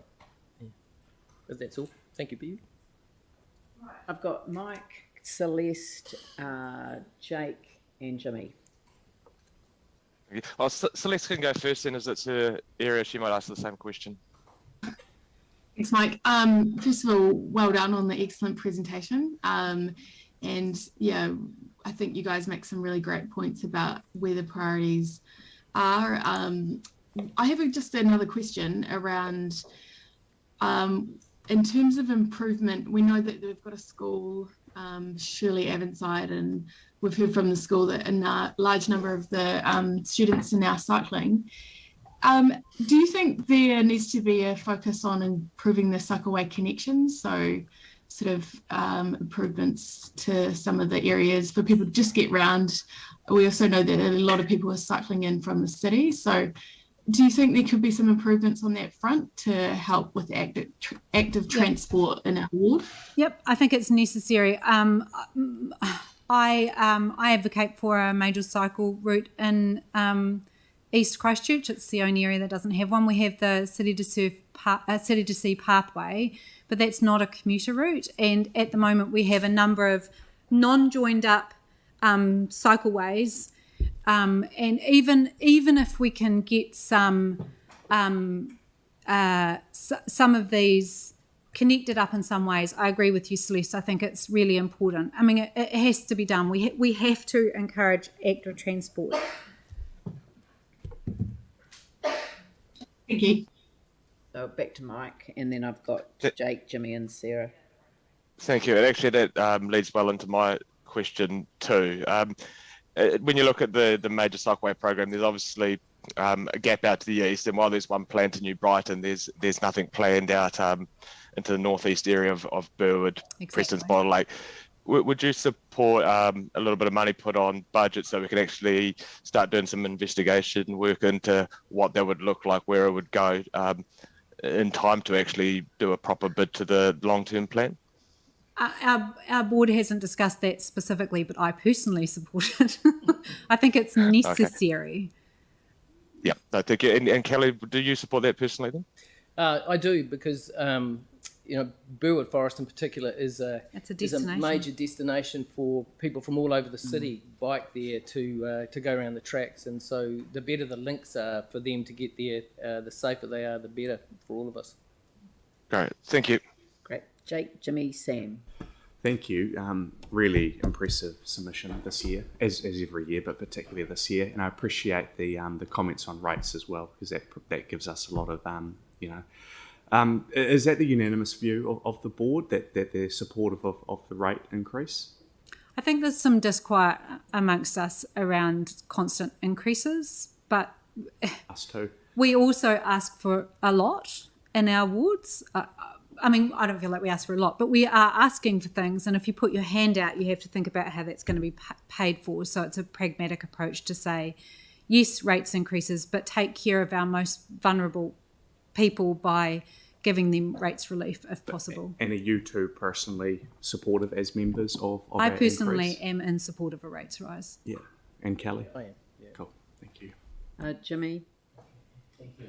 Regarding your last the issue, safety issue in Rafiti domain, including the broken border and the lock fences, whether those budget has been on the council, the annual plan or long-term plan or not yet, the budget to fix this one. There's no budget to fix it that I can see, no. Is that what you're asking? No, any budget. Okay, No. thank you. Thank you. I've got Sam and Yanni. I want to leave a bit of time just to go for you to speak to the other elements if you wish to. So if you're wishing to speak to the proposal to increase rates on vacant central city land and the opting out of curbside collection, Yeah, David, cool. Okay, I'll just ask Sam and Yanni. Yeah, no, thanks Phoebe and Kelly for coming in and presenting. It's really useful to hear what's happening out your way. I really liked your focus on sort of getting the basics right, and I'm sure it probably goes without saying, but I know Dawn was probably writing at the time that the bollards should be sorted within the week. I mean, that kind of stuff shouldn't even happen. So I just wonder if, as an action, whether Dawn can or Jane or someone can just get that sorted. Yeah, no, we'd like that fixed by well, I mean, By Friday. I'm actually was going to text the student volunteer army about it Yeah. and say, you know, could you do a job or Rotary? Well, actually, you know, yeah. like, I mean, it's just honestly, it's a, you know, when you look at how much it costs the council to go to market and you Yeah. know, and you add all that into a cost. You know, there's a no, but you know what I'm. Yeah, no, I Get a agree. working bee and get it done. That's an That was action, Yanni that said that, action not for me. the chief executive. Yeah. I'm on your side. I've Yeah. already made a note Um, myself. Yeah, okay, good. No, good as gold. Thanks for that. I'm sure if needed, Kelly and Phil could go out and BB as well and fix it. Yeah. Absolutely. Probably. Please don't encourage that. See Phil and Phil will fix it. Yanni. Sorry, has the board lodged a CSR or done a governance request for the bollards or the Rafiti domain things to be tidied up? And if so, what was the response? We've used Snaps and Solve, so and usually there's no response to those. Jo's our Snaps and Solver, and she's sent thousands of them, and that's one of them. Right. We do them regularly. Do you think the structure's kind of working around the boards just being able to get stuff done in their local area that is of concern? I think there's a process, and this is part of the process, and we're here as a part of the process to get this highlighted. I wouldn't want to have to come to the annual plan hearing every year to talk about this stuff, but there's just the volume. It's such a huge volume. I don't know. The process isn't working particularly well, but I don't know what a different process is. So. What I don't understand is why can't your board just get this issue resolved with your local governance staff and council staff? Because the huge volume of these things, we'd be doing them all day. This is just one thing we want done of 1,000 things that look like this in our ward. So you're prioritising. We're prioritising this one Prioritising because this. it's a safety issue, and it's used by the whole city, not just by us. Yeah. Phil. Yeah, thank you, guys. And we're talking about prioritising. I think it's good that we maybe think about doing a cycleway out to Bottle Lake, but I'd rather see a cycleway of any sort there rather than spend too much money on something else that's way out. I'd rather see the one in Waitangi Road, but particularly the one down the side of the river. That I think that's where. What's your question, Phil? What is that a question? Yeah, there's a question. We have talked about that, haven't we? Yes, we have. And while I accept that the City to Sea pathway will be a really great asset for our ward and others, not a commuter it's not a route. commuter route. I understand and we need that, a cycleway for But commuters. we haven't actually pushed for the commuter Well, route. I have been As a board, singing we on haven't. that song sheet, but on my own most of the time. Phil? Yes. the ball. Okay. Well, yeah. Okay. I know, but this is the thing. I mean, I should have perhaps pulled Jake up before. We're not here to poll individual members of community boards. We're here to listen to the submissions that they've discussed and stop it. No, that's stop not it. fair. Stop it. I wanted to know the split. Yeah, we're here to listen to the community board's presentation, but there's obviously some work that needs to be done. I'd like to, rather than go back to people who've already had their question time, just give you a quick opportunity to speak to the proposal to increase rates on vacant central city land and opting out of curbside collection and targeted rate. Thank you. So we did talk about this. The board is in support of a new general rate differential for vacant central city land. I think it's a great idea. And actually we'd like to see this approach extended to other areas where land banking is occurring. So in New Brighton we experience land banking, and it would be, I mean, if it's something that is piloted and is working in the central city, then extending that out to other areas would be ideal in our view. And with regard to the curbside collection, allowing people to opt out, our concern is just that people are opting out of the 3 bins still need to be doing recycling and green waste, and our concern is that we don't want everything to go into one green bin, those other waste management bins, and then get chucked into the landfills. So it's important that recycling and green waste continue to happen even if you're opting out. Thank you. Any questions on those? No? Look, thank you very much, and much appreciated all your effort on presenting today. It's good to see you, Bibi. Cheers. Thank you. Right. Okay, so we're here for a break now, and we're running a little bit behind time, so just 5 minutes. So if we could start at 11 o'clock on the dot. Thank you.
Alexandra Davids, Waikura, Linwood Central Heathcote Community Board to come forward. Thank you. Welcome. Thank you. I know. There's no one here.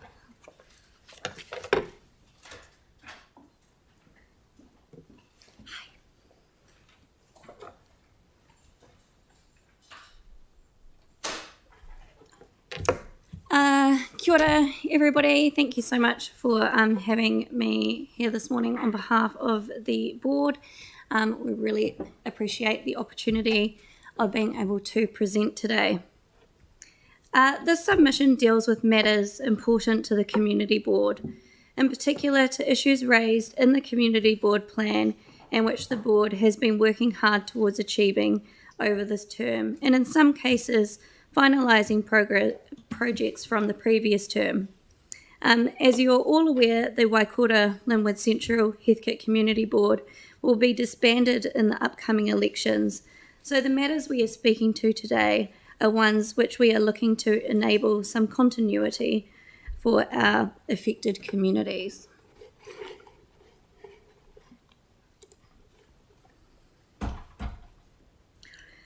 I would like to start by acknowledging the lack of us adding the Bromley Odor issue into our written submission.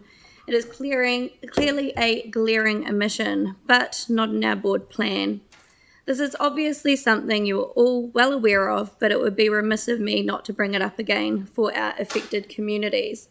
As a board, we obviously support a speedy remediation to the issues in the area, including the organics processing plant and the wastewater treatment plant. Odour is such a convenient word to use, and I would like to acknowledge the word stench being used at last week's meeting as far more appropriate. Whilst no one should have to put up with this, I am thankful that it has been travelling to other parts of the city, as I know this will bring a greater urgency to the issue, as it is something that needs to be remediated now. This is a Christchurch-wide issue and not a local Bromley one. We would also like to acknowledge the report going to Council on the 5th of May, recommending the removal of stop banks on the lower Apawa Heathcote River from the budget for the land drainage recovery program. The board has asked for follow-ups on this and would like to note there has been no briefing to the community board before the meeting. We have understandably had many concerned residents contact us leading into the Thursday meeting, but have not actually had the information to follow these concerns up in an appropriate manner. The board understands the importance of our community organisations and the massive positive impacts and reach they have within our communities that we as a council, try as we might, simply cannot have. We of course support the council's commitment to the Strengthening Communities funding, and we would like to acknowledge the important work our community organisations are doing and say a huge thank you to both them and of course the council for helping allow their work to continue for stronger communities in Otatahi. On to the Lynwood Ward. So Bromley residents have been dealing with the impacts of the increase of light industry in the area, which has led to an increase in heavy transport and buses using the once quiet suburban streets. This has in turn led to significant degradation not only to the amenity of the area but also the well-being of residents. And we thank the council for supporting the work around improving the roads in Bromley by adding funds in this annual plan, and remind you of the significant positive impact you, along with the staff, will make on so many people's daily lives in this area that has felt forgotten for so long. Linwood Park Temporary Village, this was a temporary earthquake measure, and we strongly support this work happening in the 2022-23 years with no further delays. The Apawa Heathcote Guidance Plan. This board initiative is close to completion. The board expects to receive the plan in June and bring it to council in July for endorsement. This is a legacy project from the Linwood Central Heathcote Community Board, and whilst it has no immediate budget implications, we are asking for your wholehearted support of this project. On to Radley Street. Like Bromley, Woolston also suffers the effects of heavy vehicles and speed on residential streets. And these are both areas where there are lots of families and children. The board has started in Bromley, and we can see there will likely be flow-on effects for Woolston, but we support temporary measures to mitigate the speed and heavy transport effects on Radley Street. On to the Heathcote Ward. So the Apawa Village Pedestrian Crossing, the board wishes to say thank you for adding this project to the traffic safety program. On to the Edwin Moldy track. This used to be a popular walking track prior to the earthquakes, but more importantly, it has been a tsunami evacuation track. The board would urge the council to reinstate the track, both for the health and well-being of those that choose to use it, and also for the safety of those in the area, with the inevitability those tsunami sirens will go off for something other than just a test. Stormwater drainage in the Port Hills is a worsening issue. Stormwater collection systems are failing to collect and retain all stormwater due to leftover earthquake damage and more frequent heavy rain events. This is causing water to gush out over streets and into people's properties, flooding them. We would request a review to be undertaken of the stormwater drainage and to develop an updated strategy for renewal and repair. The Sumner Bays, as we all know, is a citywide destination. Whenever the sun is shining, the causeway is full of cars, and we need to ensure it remains well maintained for not only the enjoyment, but most importantly, the safety of all. The Beachville Road Esplanade is an example of a well-used area that has not been well maintained. It is directly adjacent to the coastal pathway and is an eyesore and not fully usable active space. Residents and many visitors alike would benefit from this area being reseeded, an irrigation system put in for maintenance, and bollards to protect the area from vehicles that now, due to its lack of maintenance, use it to park upon. The Sumner Esplanade seating is another example of an asset that could be extremely well used by residents from the whole of Christchurch and tourists. However, sitting on a shard of wood or a snapped off pole is unappealing to most, to say the least. We are also bringing up Mariner Street and would like to ensure the work planned for the years 22 and 23 is not delayed, as the issues with the condition are ongoing and a hindrance to all using or attempting to use it. On to the Central Ward. So the Central Ward is the heart of our city and a destination for all, whether that be to live, work, play, shop, be entertained or relax. As a board, we have prioritised footpaths and pedestrian ways being improved and fit for use, especially in the inner city, and would like to emphasise they are not add-ons to roads or cycleways. We need to remember that the city is very much a walking destination and that we need to be catering for the health and well-being and always thinking of our less mobile citizens. I have also come to the council in recent months discussing worn-off streets such as Dawson Street, as you remember. The board advocate that greater consideration needs to be given to how these access ways in the central city are used rather than just looking at the cost. On to Phillipstown. We would like to emphasise the importance of a third space in Phillipstown. A third space is a place where extended families and the community can meet, celebrate and use shared green space. This is even more important in Phillipstown, which is an area where there is an enormous amount of development, rental accommodation and a high percentage of new migrant families who like to settle in close proximity to each other in the area. The board strongly support the addition of funding for the Phillipstown Hub and thank them for their ongoing mahi. The greening of the East project is dear to the hearts of many, especially as it was initiated by Sally Buck.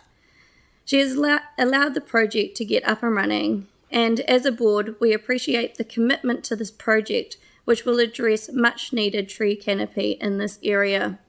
We fully support the funding bid for the project of both capital and operational expenditure. And the electric bus. We all know that it was a success back in the day. I'm sure you are all aware I have come to council advocating on behalf of not only the board, but also strongly for residents in the area, and of course those travelling into the city centre.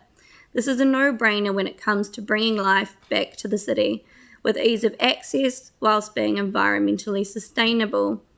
We support the council for your joint efforts with ECAN to bring this project to fruition for the whole of the city to benefit from. The Waikato Lynwood Central Heathcote Community Board would like to recognise our communities who have taken the time to submit to this annual plan this year. For these communities, this year's submissions are important for continuity moving into their new community board for 2023. The Lynwood Central Heathcote Community Board has consistently advocated for funding for community board plan projects throughout this term, and we're proud to say that we have progressed on all of those projects, some to completion, others to a good state to hand over to our new boards, and we thank you all for your support in helping us get there. Thank you very much, and I'd like to take the opportunity to thank you, Alexandra, for your leadership and stepping up when Sally passed away, and we really respect the fact that you've played such a significant role. So thank you for your final presentation to us at an annual plan hearings.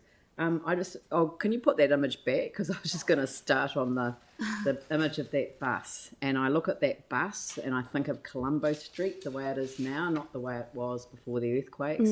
And I asked myself, is that the right model for a central city bus now, for a hop on hop off shuttle? That is a good point.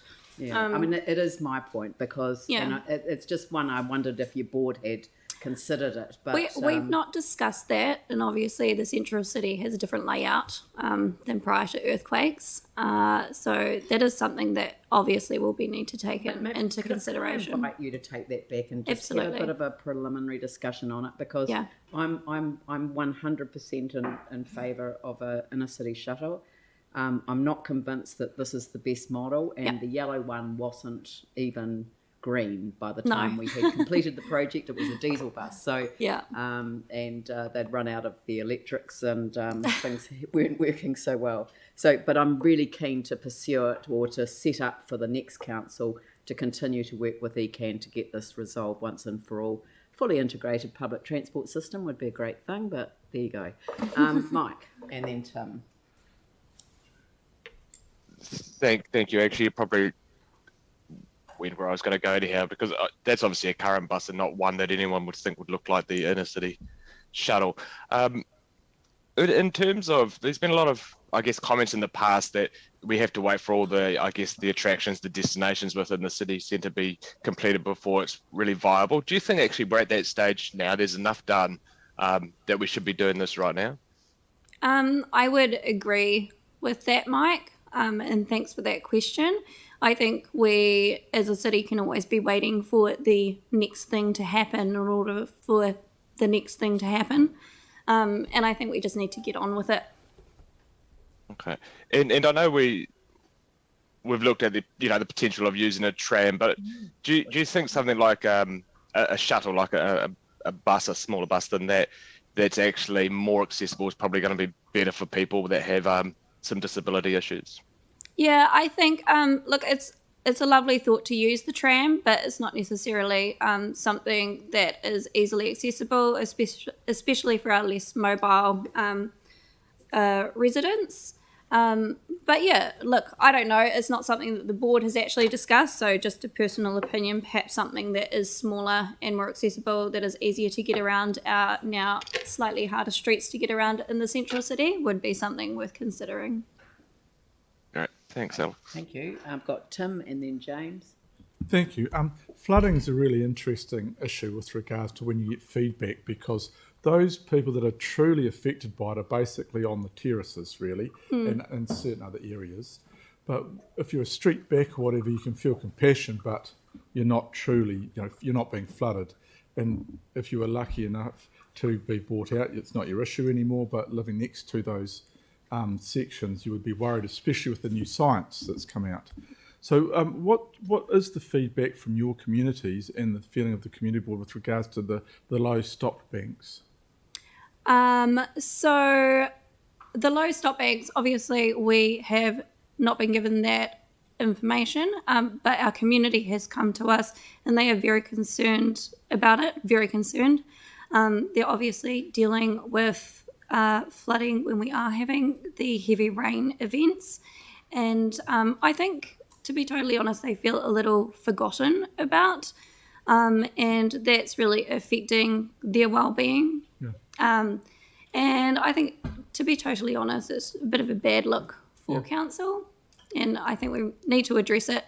But I think it needs to be something that is also addressed with the community boards, so we can be relaying information back to our community in a timely manner. So would you be open to, say, combined community board briefing with regards to, with obviously Sprade and Cashmere as well, because we're in the same boat, so to speak? That would be really useful. Thank you.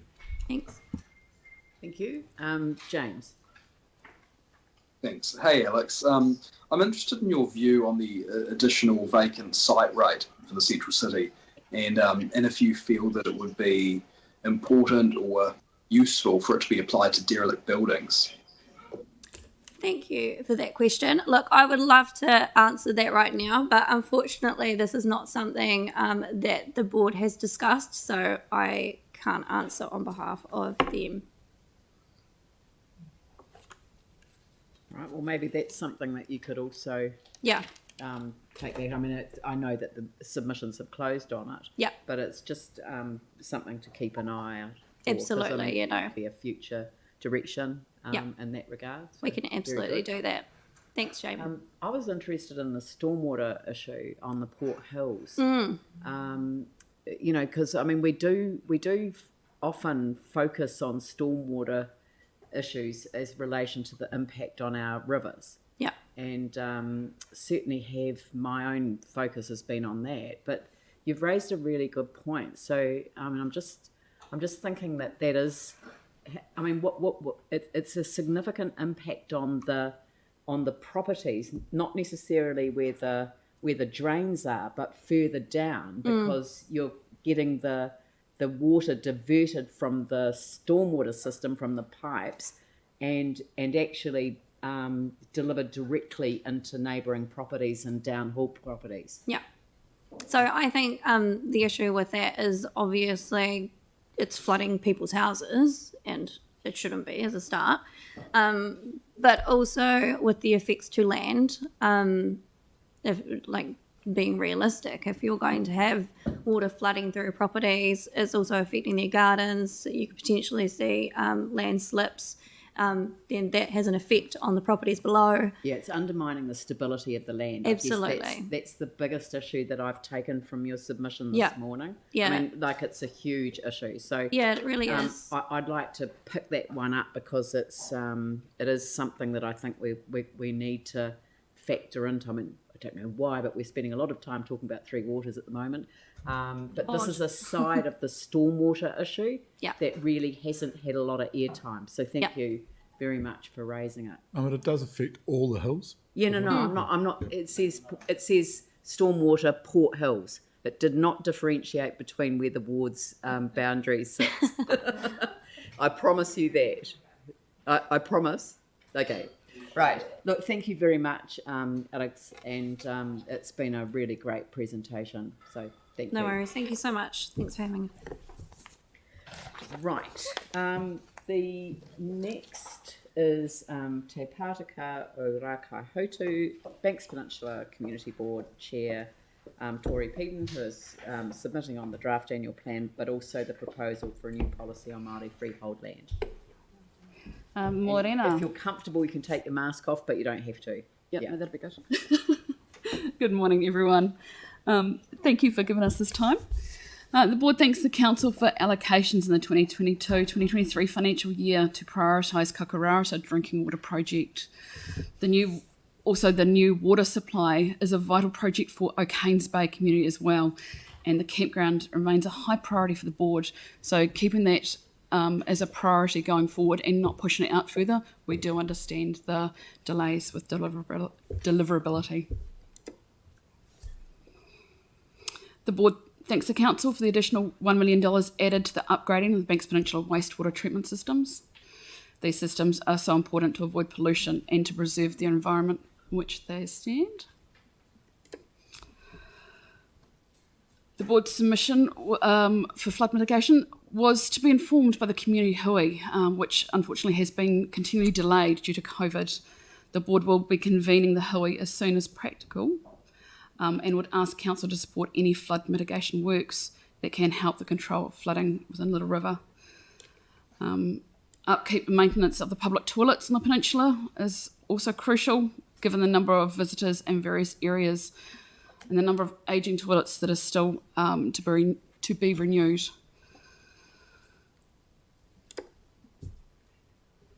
I would like to thank the council for reallocating funds to help ensure that Apawa Museum can continue to serve its community, school groups, national and overseas visitors as guardians of our history, heritage and local culture.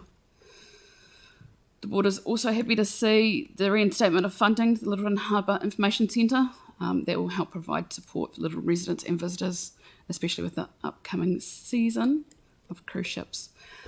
We also want to thank the council for retaining the funding for Naval Point Development Plan, with SailGP now confirmed to Little Harbour in March 2023. The work to complete the redevelopment plan will be crucial in ensuring the success of this and future SailGP events. Transport. The board is pleased to see the retention of this funding for the rural roads. The recent Eastern Bays storm event demonstrated how crucial these lifeline roads are for our remote communities. The board has asked for some creative thinking to try and connect Littleton via the transport alternatives, such as cycling to the greater Christchurch area. I do understand these conversations are ongoing with ECAN. And that's us in a wee nutshell today. There's some big projects going on, but we understand that these are all happening, and we understand that funding is. This is ignorance on my part, so always dangerous. As a lawyer, you get told that you should never ask a question that you don't know the answer to. But I don't know the answer to. Where's that line between flooding issues in Little River, council versus ECAN? That's the $1 million question. I know there's a multi-million dollar it is a multi-million dollar question. I know with the flooding ratings district, we've done a lot of work with ECAN, and the community have put in extra funding for ratings to help clear the willows and stuff out of the rivers. However, there's land drainage work going in around the main hub of Little River, which is broken pipes and other drainage effects. But this is a bigger picture thing. I mean, it involves NZTA as well, because there's a bridge involved. The low-lying nature of the area and the basin effect of having the catchment. So there is multiple areas, and I think that's what we need to have these conversations going forward. Yes, there is money going in budget for land drainage. There has been work done which has made huge improvements to the rivers. However, it's obviously still happening. What does it look like in the future when we have more of these events? So it's one to continue the discussion with ECAN. It's a hard one. I'm sorry, Leanne, I don't have the answers either. I know I've been like a joined up approach, but is very there much sea so. level rise component to this as well? Not necessarily, no, because from what I understand, Bedling's Flat is already 4 metres above sea level, whereas the lake is about sea level. However, the relationship between the ocean and the lake are also different, because of course that does close So on it's its the natural course. increased storm events that's really your priority there. Yeah, and it's weather events. I mean, look at what's happening all around the peninsula. So that is ongoing discussions to be had with our communities and even the council as to what that looks like going forward. Yeah, no, thank you. I've got Aaron and then Phil. Yeah, sorry, I may have missed it, but do you have a start date for the cruise ship returns? From what we understand, loosely October. Andrew might have more information than I do, but that's the indications we've got at this stage should the government open, to cruise ships. But that's what Yeah, ECAN because I informed us the thought other that day. was the issue at the moment. They haven't greenlit them yet, and of course, if you leave it too long, there's no bookings. So ECAN already have the bookings, so we've been speaking with ECAN and the Harbour Master, and they already have the bookings in place for when the green light goes ahead. Right. Obviously, they'll all be concreted in, but from what I understand, October or cancelled, whichever way. or cancelled depending on what the government does. But obviously, you've got to put consents in for ECAN and Harbour Masters to bring those cruise ships in. So at the moment, they've got them. That's for great. Apawa, That's good is it the same for Littleton? For Littleton as well. Andrew, I mean, you might have more information than I do Yeah, for there Littleton. are bookings expected. Well, there are bookings in there for Littleton, but yeah, assuming we get the government green light. So October. Rather than deal with this at the annual plan, can we get an update for your next report to council? Is that okay? Yeah, sure. And that's literally I think next week. So perhaps you could gather a little bit of information through your governance team and come back to council next week. Or CNZ. Eh? CNZ might chime in as well. Sorry? CNZ. might chime in. Sorry, I can't hear you. You said Christchurch and Christchurch NZ might chime in as well and have an update to add to it. Oh, okay. Okay, So, yeah. that's fine. Phil? Yeah, thanks, Tori. Could you just give me a wee update? With all the flooding around Little River, is it predominantly because the lake is high, and is the lake open to the? It's not. It's all.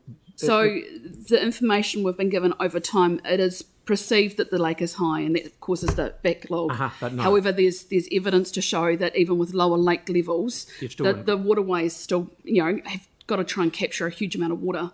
So even though we've cleared the waterways and therefore it's going out, there are still pinch points. So there's a bridge at Kinloch, rather by the state highway, that technically is a state highway bridge. I'm not sure how that works, but that's a bit of a pinch point. And there's a few other things going on, but no, we have got technical information coming back to say that the lake level doesn't necessarily affect the Excellent, flooding. thank you. And just, I should know it, but I don't.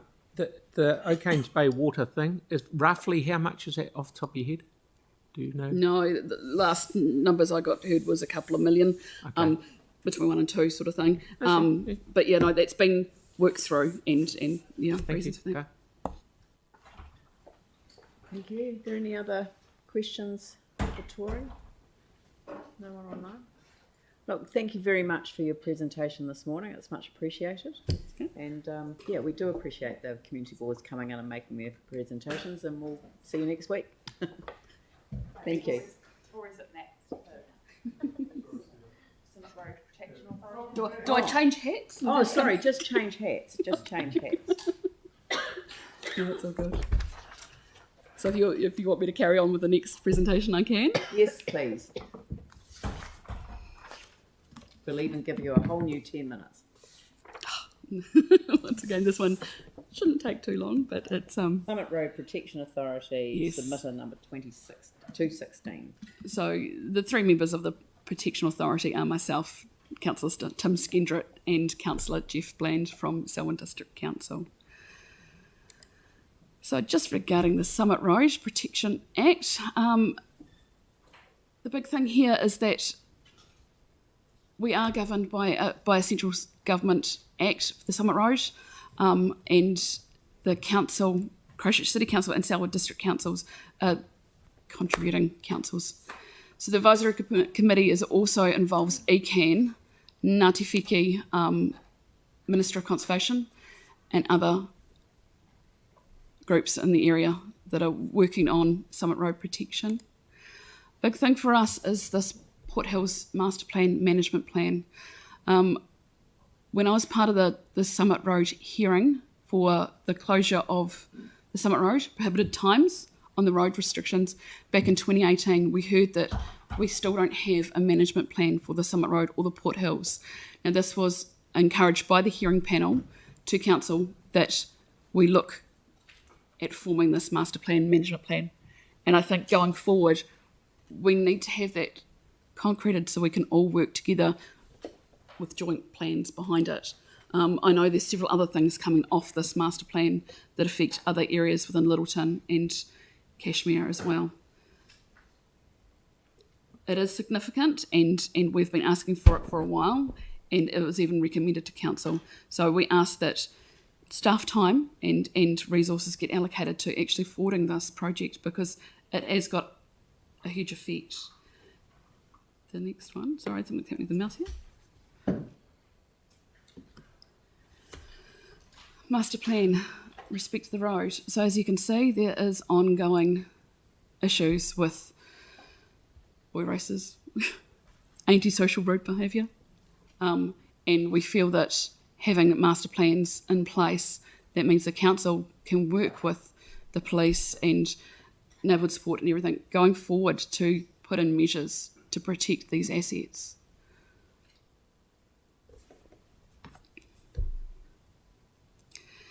Now, the heritage is actually quite interesting. So not everyone will know that Harry L. was leading exemplar of advocating change mindset towards the native species and ecosystems. Now, he did try and have reserves every few miles across the Canterbury Plains. That didn't quite take off.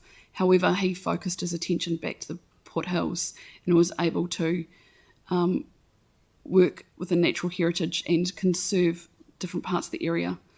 So, I mean, there is stories to be told, and there is reasons that we hold these tongas sacred to us and special to us. So the road does need management plans, as well as the Greater Port Hills plan. The other thing we are looking at is seeking the council support that RM reform should also include the Summit Road Protection Act. The reasoning behind that is that it was originally set up in 1963. It did get revised in 2001, but we feel that there is time that it needs to have a few more alterations done to it. So 2001 is quite a long time ago in the grand scheme of what's been going on, both naturally and environmentally around us. So we're asking that the council support Protection Authority and going forward with that one.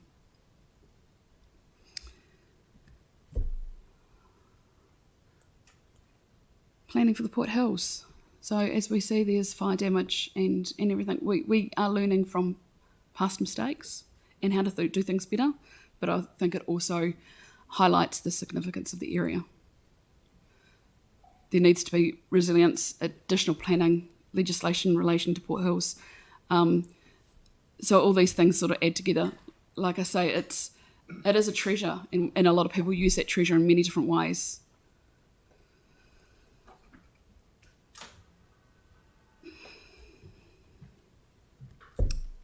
So once again, that's a fairly brief update into why we think the Protection Authority need to have a few projects going forward. Yeah, thank you for the photographic representation that you presented to the hearing panel as well, because I mean, they're outstanding, and I just you kind of forget about the importance of that. Has anyone got any questions for Tori? Tim. Sorry, yeah. Tori, it was 4 years ago the council moved to advance the Port Hills Management Plan as soon as possible. With those photos of the Bendlers, and obviously I was the councillor that tried to get the prohibited times to try and protect the tonga that it is and is recognised as, what do you think, how big a hindrance is it not having that plan? I just think a lot of things do come back to I guess goal setting, as in if we haven't got something we want to achieve, how can all these entities come together and move forward to what that end goal looks like, and whether it be the preservation of the area or management of the area. I mean, there's different things going on here. It's hard to direct staff, resources, time, external groups into the end goal, I guess. And we're finding that with different aspects. I know over in Littleton, the Reserve Management Committee over there, once again, don't come underneath the Port Hills Management Plan. So therefore, they're at a bit of a loose end because they can't move forward their projects because it's not fitting into the category. So it's a hard one, and I think it does highlight the need for having a strategic plan, management plan, so that staff can do their job, so that resources can be put behind it. Thank you so much and really well presented. Thank you. Yeah, Sarah. Thanks so much, Tori. Hey, listen, we frequently get requests for people for public facilities toilets in areas like the top of Rafiti track, those kind of things, because you're quite a long way away from anywhere there. That's something that would be covered by the management plan. Yeah, I know that's similar management plans for Misty Peaks and the likes of Tioka. Those sort of things have been taken into consideration for other management plans of our reserves. Yeah. So, okay. Great. Yeah. Just the question on the does the plan have status under the RMA, or is it something that would have an impact on a decision that was made? From what I understand, yes, it does. Oh, yeah, okay, yeah. right. So from what I understand, our plans also fit underneath that. So having the management plan, master plan, whatever you want to call it, sitting on top of the other area plans or whatever, we haven't got that overarching. Right. So that's your key, is that you want it for the surety that provides in terms of subsequent decisions. Yeah. Cool. Any other questions? Look, thank you very much for your presentation, Tori, and very helpful. The next submission is from Margaret Stewart, submission number 289.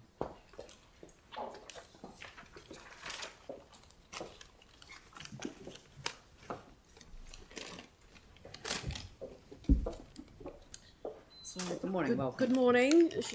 I'm Margaret Stewart, and many of you have met me before because I quite frequently seem to come into this chamber to have a chat with you all. So it's good to see everyone again. And I mentioned, like I said last year, I mentioned a few things in my submission, but again, I'm going to just concentrate on the Shirley Community Centre. So I am a member of 10 Shirley Road Central, and where is our community centre, and we submitted last year asking for the rebuild of Shirley Community Centre after it was demolished following the February 2011 earthquakes. And we asked for it to be included in the long-term plan, and it was. So thank you very much, everyone, for putting it in the long-term plan, having removed it a few years previously. I'm back again to keep with my promise, which I think I made last year, and I think everyone on the group made last year, that we were going to keep coming back to see you every year until the community centre gets rebuilt. So I'm back for this year. So hopefully this will be the last year, and it'll be really great because I'm having time off work at the moment to come in to talk to you all. So my time is valuable.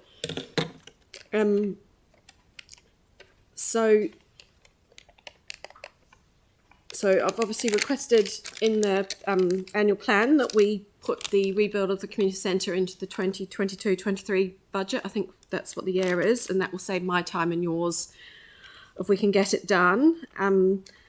Reason why I'm also suggesting we get it done is I think I mentioned in my submission that my house is finally, after 12 years, almost repaired following the earthquakes. And it would be quite nice if we could get Shirley Community Centre through the books before 12 years are up as well, and then we can have a double celebration, and that would be really exciting for everyone in our community since we've waited so long.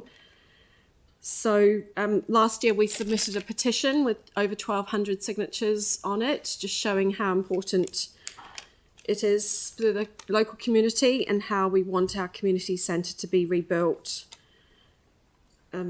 So far we've been activating the site, so we've held a skip day. So we basically hired some skips with some money that we got from Papua New Guinea. So thank you very much for giving us funding for that. And we did a sausage sizzle, and everyone brought their junk around and put it in the skips. So that went really well. And then we've held one car boot sale. It took 3 attempts to actually hold the sale because the weather kept going rotten on us, but we persevered and we had a really successful day. All the car boot sites were sold, and people who attended are actually requesting we hold it as a once a month event. Currently I'm a little bit reluctant with that because we have no indoor facilities to go into when it rains, so we have to call it off. Then I have to start again inviting everyone, do they want to rebook their place, and then we have to redo the attendance list. We have to work out what the team's doing on the day, and it took quite a lot to actually persevere for 3 times to hold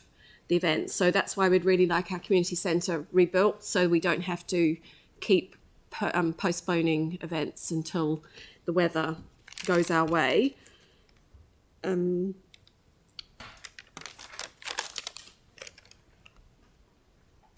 Yeah.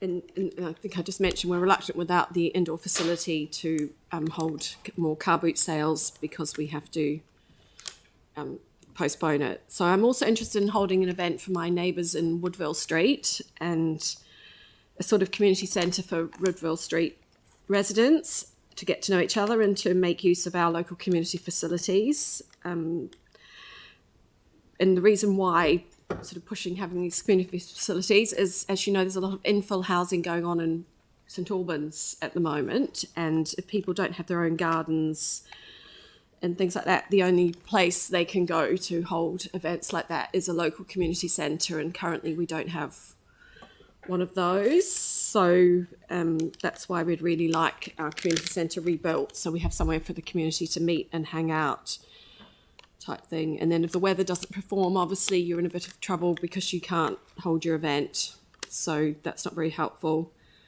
So I know that many local residents miss our much loved community centre, would like it to be rebuilt as soon as possible, and please put the rebuild into the budget for this next financial year so that local residents do not continue to have missed opportunities and experience local activities and events. And also, if the rebuild of the community centre, it will enable residents to walk or bus or bike to the community centre, and it will help save the planet at the same time. So thank you for listening to me today, and our group look forward to being invited to talks about the rebuild. So do we have any questions? Thank you. The time's come to an end, but so you perfectly timed I timed it. Yeah. You perfectly timed your submission, and but thank you very much. This is my last year here, so I'll leave it in the hands of future councillors in terms of whether you're required to turn up to future ones. But we can invite you. We'll still invite you to come to the opening. Would you like to be? No. I'm not doing anything council related after the 8th of October. And you. Right. It's very kind of you to make the offer. Well, everyone else is invited. Great. You're invited. Everyone's invited. Thank you very much. Okay. Thank you. Right. No, don't. That's mean. You only do that to candidates that don't turn up, and I'm not going to be one of those. We didn't do that the other night. Right, that wasn't a candidates meeting. Oh, yes, sorry, it probably was.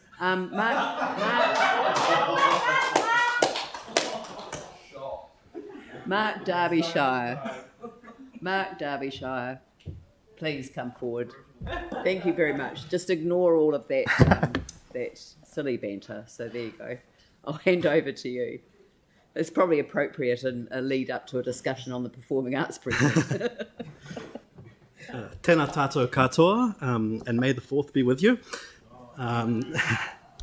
It was really nice to hear the climate aspects of both of those previous presentations. But yeah, I would like to speak about the need to fund a temporary community space within the performing arts precinct. The specific proposal that I'm presenting on is actually going to be presented on Monday. Through a quirk of scheduling, I'm speaking in support of that proposal today. So essentially that proposal is saying, can we please activate the performing arts precinct with an amphitheatre, some small studios, some co-working spaces, room for some food trucks, so we can get community arts into the performing arts precinct now. For me, life revolves around the performing arts and life revolves around the city centre. So I believe passionately that we can make the city centre a hub of creativity, of diversity, of inclusion, and of world-class performances. Unfortunately, Ōtautahi does not have the range of performing spaces it needs. Companies that had their own theatres before the earthquakes now have to perform in schools. We don't have a medium-sized theatre to attract touring shows, let alone to support the needs that exist within our own community. Now that's a huge problem, and I'm not expecting that you can magically conjure up another big, expensive theatre. But what we can do is use a temporary space to focus our diverse community of performers into the performing arts precinct, to really activate that space and to really embed into our psyche the idea that the performing arts precinct belongs to our entire community, that the precinct is accessible to independent performers and producers, tangata whenua, circus performers, music festivals, cultural festivals, right through to the larger theatre companies. In 2018, I had the pleasure of volunteering at the Little Andromeda pop-up theatre tent in the Performing Arts Precinct. And that was a really exciting time. It showed that if we create a space, even a temporary space, at the mercy of the weather, Christchurch performers will step up to the game. For 2 months, we had a packed lineup of dozens of performances, several festivals, all using that space. It was absolutely brimming with life. It was growing our independent art industry, and it was presenting works at a price point that was accessible to low-income households. The highlight for me was a show by local comedian Ray Shipley, where we had over 200 people in that tent. I remember standing at the entrance, scanning tickets non-stop, and looking in awe at this endless queue. Now, this was a comedy with a purpose. It was comedy that spoke to marginalised communities and empowered them. And it really proved that when we create accessible spaces for the unique artistic voices in our community, the audiences will come, and the audiences will be big. And that's why I'm hoping this year you will allocate funds to temporary, accessible spaces within the Performing Arts Precinct. Because if we put community at the heart of the precinct now, it will stay there for generations to come. Kia ora, I'm happy to take any questions. Kia ora, thank you so much. And I mean, I think everyone's got fond memories of that time. I didn't make that performance, but I've been to other performances of Ray Shipley. Is there Tim and Sarah? What do you see Creative New Zealand's role in this? Because I mean, we've obviously put a hell of a lot of money into a number of venues, so and some of them are struggling. So where does Creative New Zealand come into this? Yeah, I think the challenge is that Creative New Zealand is being asked to support a lot of different things right now with an industry that's struggling. And so that's why the focus of this particular proposal isn't on trying to do something really big and expensive. It's trying to do something cheaper, temporary, that just activates the space and really at least creates that mindset that the community is part of that space. Sarah? Sorry. Thanks so much. It'd be fair to say that while Tim's right about the amount of money we've spent on some quite large, kind of grand facilities and things, what is it about a more temporary community-based space that those other ones just actually don't provide for? Yeah, it's really actually having that diversity of voices and having it inclusive to the entire community, because we have some established big players in the industry that do a really good job. But what we need is that Performing Arts Precinct also being welcoming to those different perspectives that don't currently have an outlet and that don't currently have a way to share their voice and to, I guess, attract people that maybe don't feel part of those bigger spaces. Yeah, and actually that was going to be my follow-up is the audience. And so while we've talked about the performance spaces and the performers, my sort of when I look at those big spaces, they tend to have a type of audience, the more established ones. So what sort of audiences are we getting through sort of Little Andromeda and those other? Yeah. So there's been a lot of. What's really exciting is every time you usher a different show, it's a different audience, it's a different demographic. One of my favourite shows was in the last year or two was Te Rongo Mai Whiti, which was completely in te reo, featuring a lot of kapa haka, and it was like a really powerful, deeply emotional performance from performers that otherwise wouldn't have had the chance to do that, to be a part of theatre. And even though, I couldn't understand many of the words, I learnt so much from that performance. And so it really brings together different parts of our community, which is just really exciting. Yeah, and thanks. I'll let Yanni ask his question since we're ahead of time. Oh, thank you. And I appreciate that we're going to get more details. I mean, I'm just really interested in the ability for the community performers to use the town hall and the library, because we've got these two amazing facilities that, the library shuts at 8 o'clock. So I just wondered if there'd been any consideration or thought around what we could do there to help. Yeah, I think performing spaces work best when they've got all the different facilities that they need integrated together in terms of catering and potentially drinks and when it has, it's designed with that specific purpose in mind. So I think the intent of this particular proposal is very much to be able to integrate into that space and integrate into Turanga, which is just there. But it is about providing, facilities that aren't available elsewhere and attracting things that otherwise really wouldn't be able to use those existing spaces. I mean, thank you very much for your submission. I mean, it's just, I think it's given us food for thought. And since we're about to break for lunch, that's a very appropriate submission to close the morning on. So thank you very much for taking the trouble to come in, and I can't let you go without saying I love your suit. Thank you. So thank you. I look forward to the other submissions on Monday. Thank you. Thank you. You look forward to another suit. Absolutely. Right. Look, everyone, we're now adjourned till 2 o'clock. Sorry, 2:10. Oh, well, I think.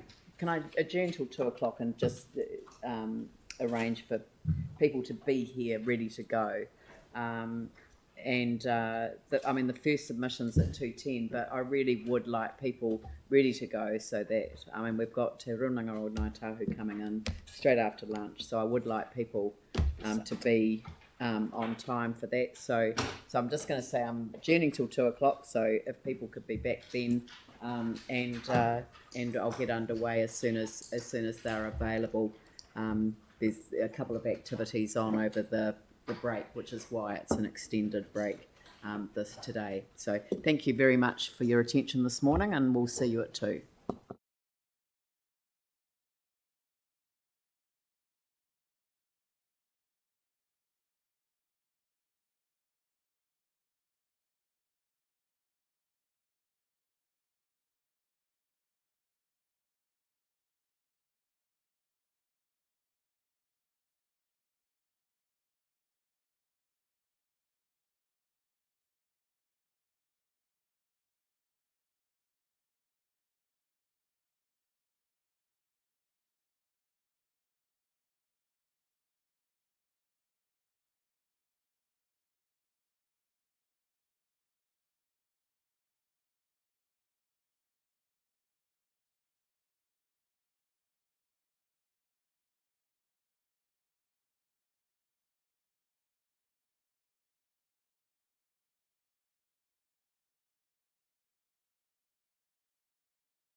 Koutou katoa.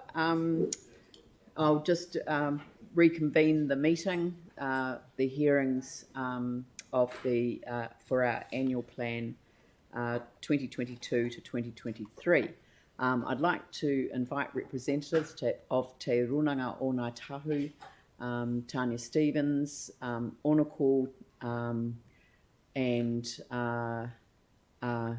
Debbie Tikau and Rick Tainui, if I could invite the three of you up, and you know, with sufficient distancing, if you're comfortable there to take your mask off, then that's absolutely fine for the presentation. Some people prefer it, others are a bit more nervous, so we're very open to that. Thank you. Thank you. Ko katirati hei Māori ora, ko te hiki ki te rangi, ko te wai o awaiti e re kitai, ko kāti e re kehu, ko nai tārewa ki te whenua, ko o nuku te marae, ko Rick Tainui tuku ingoa. Look, I'm going to be short and brief, and I just want to firstly say thank you for the opportunity for us to speak to our submissions to the annual plan, first and foremost. Currently, look, I'm the Onuku chairperson, and this is, you know, Debbie, we've been in here a few times, and Tanya is here from Te Runanga o Ngāi Tahu. And Tanya will lead off once I've just finished my little piece, and it shouldn't take us too long.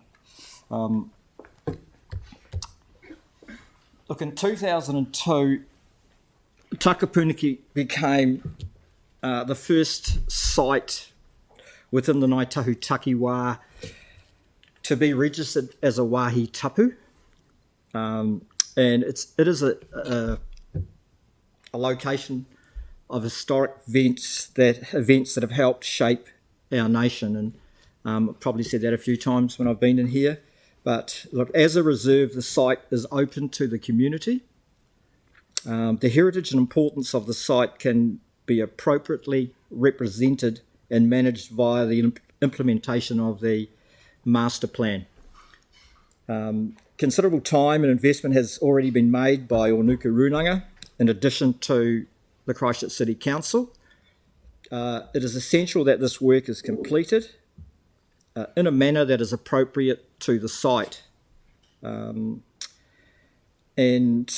I will just close by saying that, look, I've had previous discussions with the Mayor around how we will encourage central government to complete.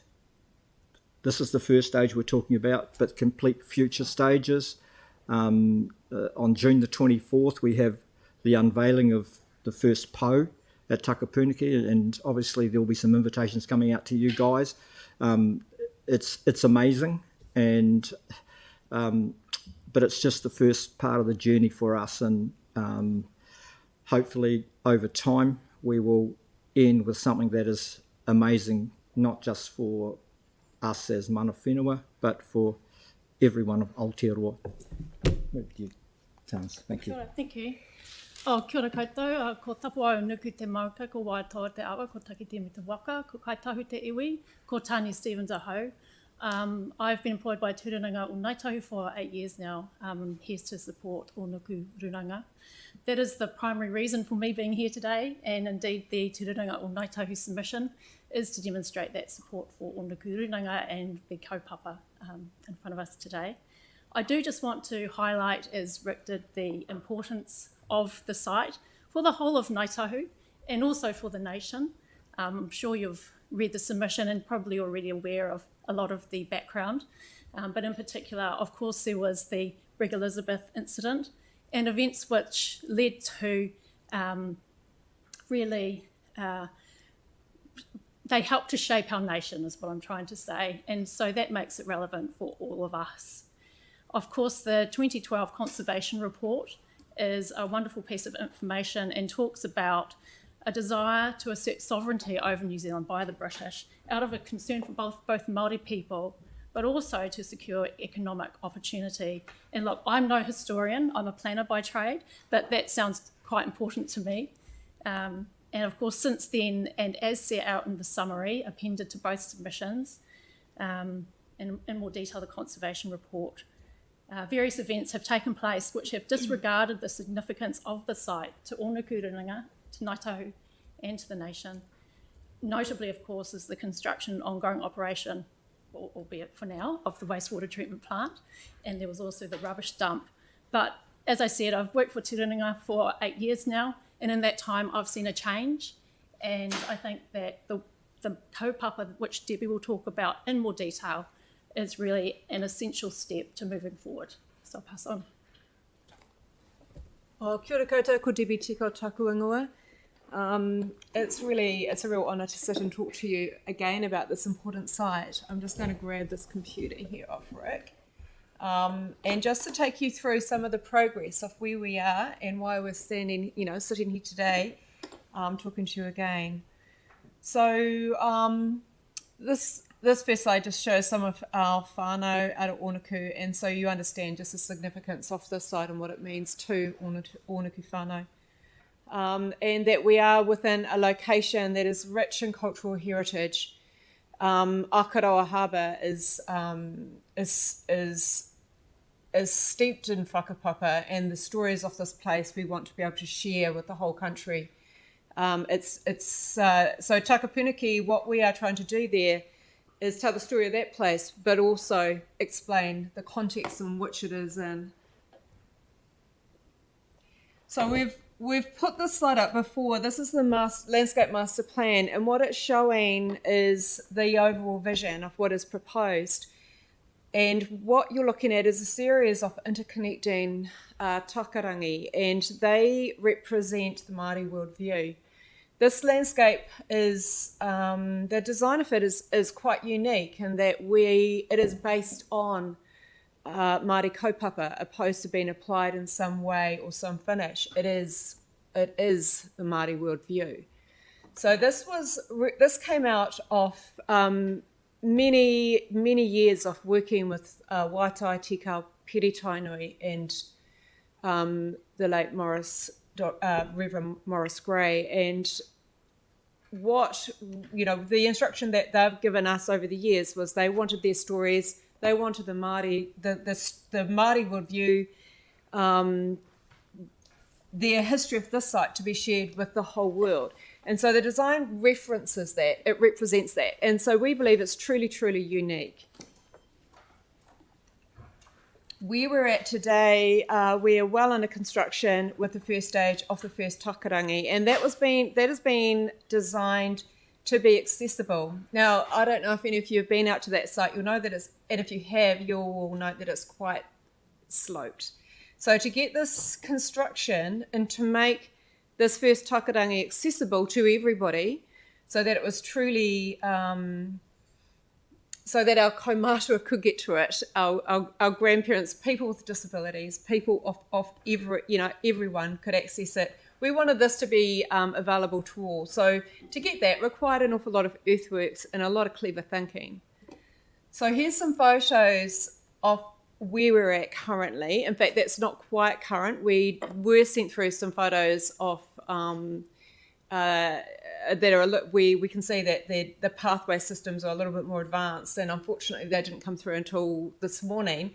But we can see here that this is going to be quite fantastic, and you can see the double spiral of the takarangi. What that means is that as we're walking along, the idea is that the double spiral represents both past, present and future. So as we're walking one spiral, we're walking past the other path, and each path tells an element of that story.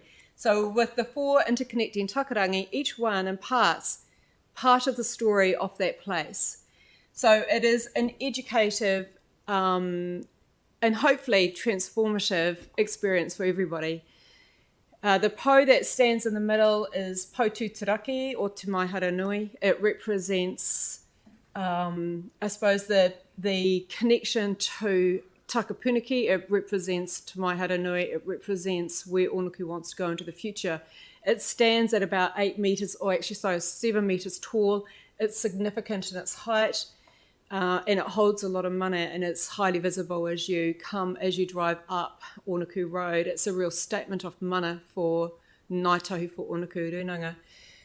That was designed by our incredible carver, Fane Robinson, who's also been working with us on the overall design of the reserve as well. So I'm just going to pull, not quite sure what's happened there. I seem to have lost.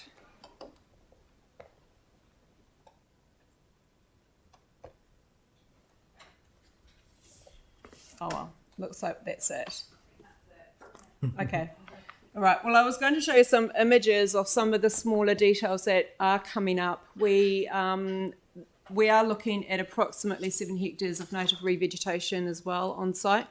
There's going to be the future stages will also include walkways throughout the remainder of Takapuniki that will take you down into the many gully systems, where there are going to be 2 main entrances that will be marked by quite significant waharoa that will also form in places where people can kind of gather, and they'll be lined with that interpretation. There will be minor entranceways marked with palisade fencing and kind of entrance markers or smaller po. And we're also looking at a future stage where we will be restoring the barracks and turning that also into an information centre. What we anticipate with this is that this will be a real destination. You know, people will come here to visit it. It will be the Waitangi of the South Island. And we believe that it's it'll be a unique experience for everybody. We have come a bit unstuck with the earthworks, with the increased cost of construction, the same as every other element being built at the moment, and also with COVID. So we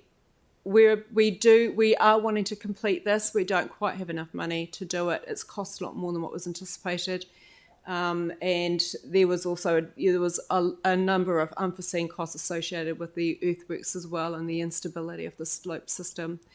So that's what we're here for today, is to let you know we do want to finish it. We think it's worthwhile, and it's just really some of those final details that are going to, that will really make it special.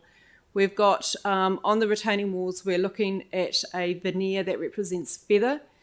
That's our connection to Rangi, Sky Father. And these sorts of details are really important and part of that, narrative telling. There's also Fane's developed some beautiful core Whaiwhai design work to be located within around the po, and that will be flanked by 2 seats. And there are 7 inserts of what we call the chevrons, that go into the path as we walk around. And each one of those chevrons imparts part of the story of Te Maihara Nui and that narrative. So there are a number of details that are still awaiting to be completed.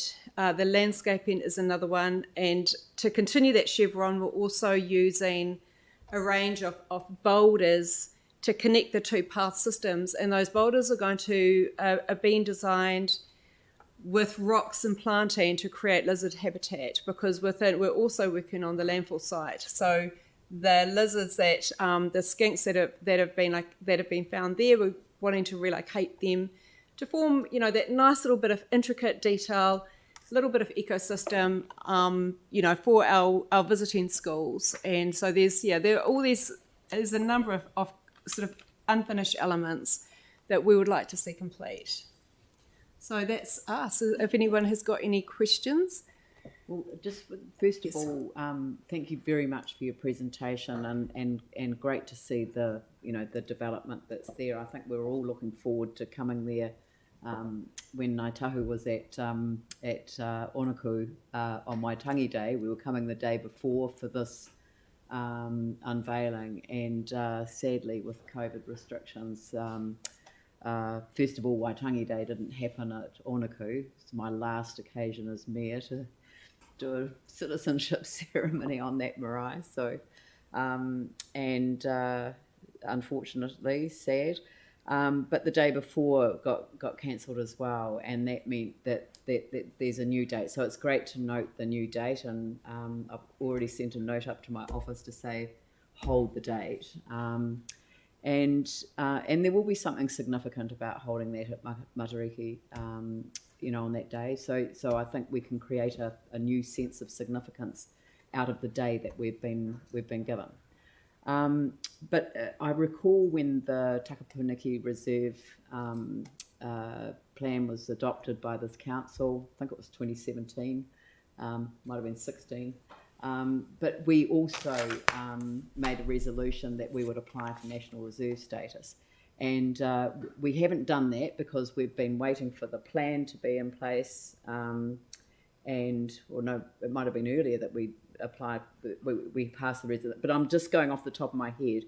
There wasn't a decision made by this council that we would, but we have been working alongside on a call to try and establish what is the best approach to this.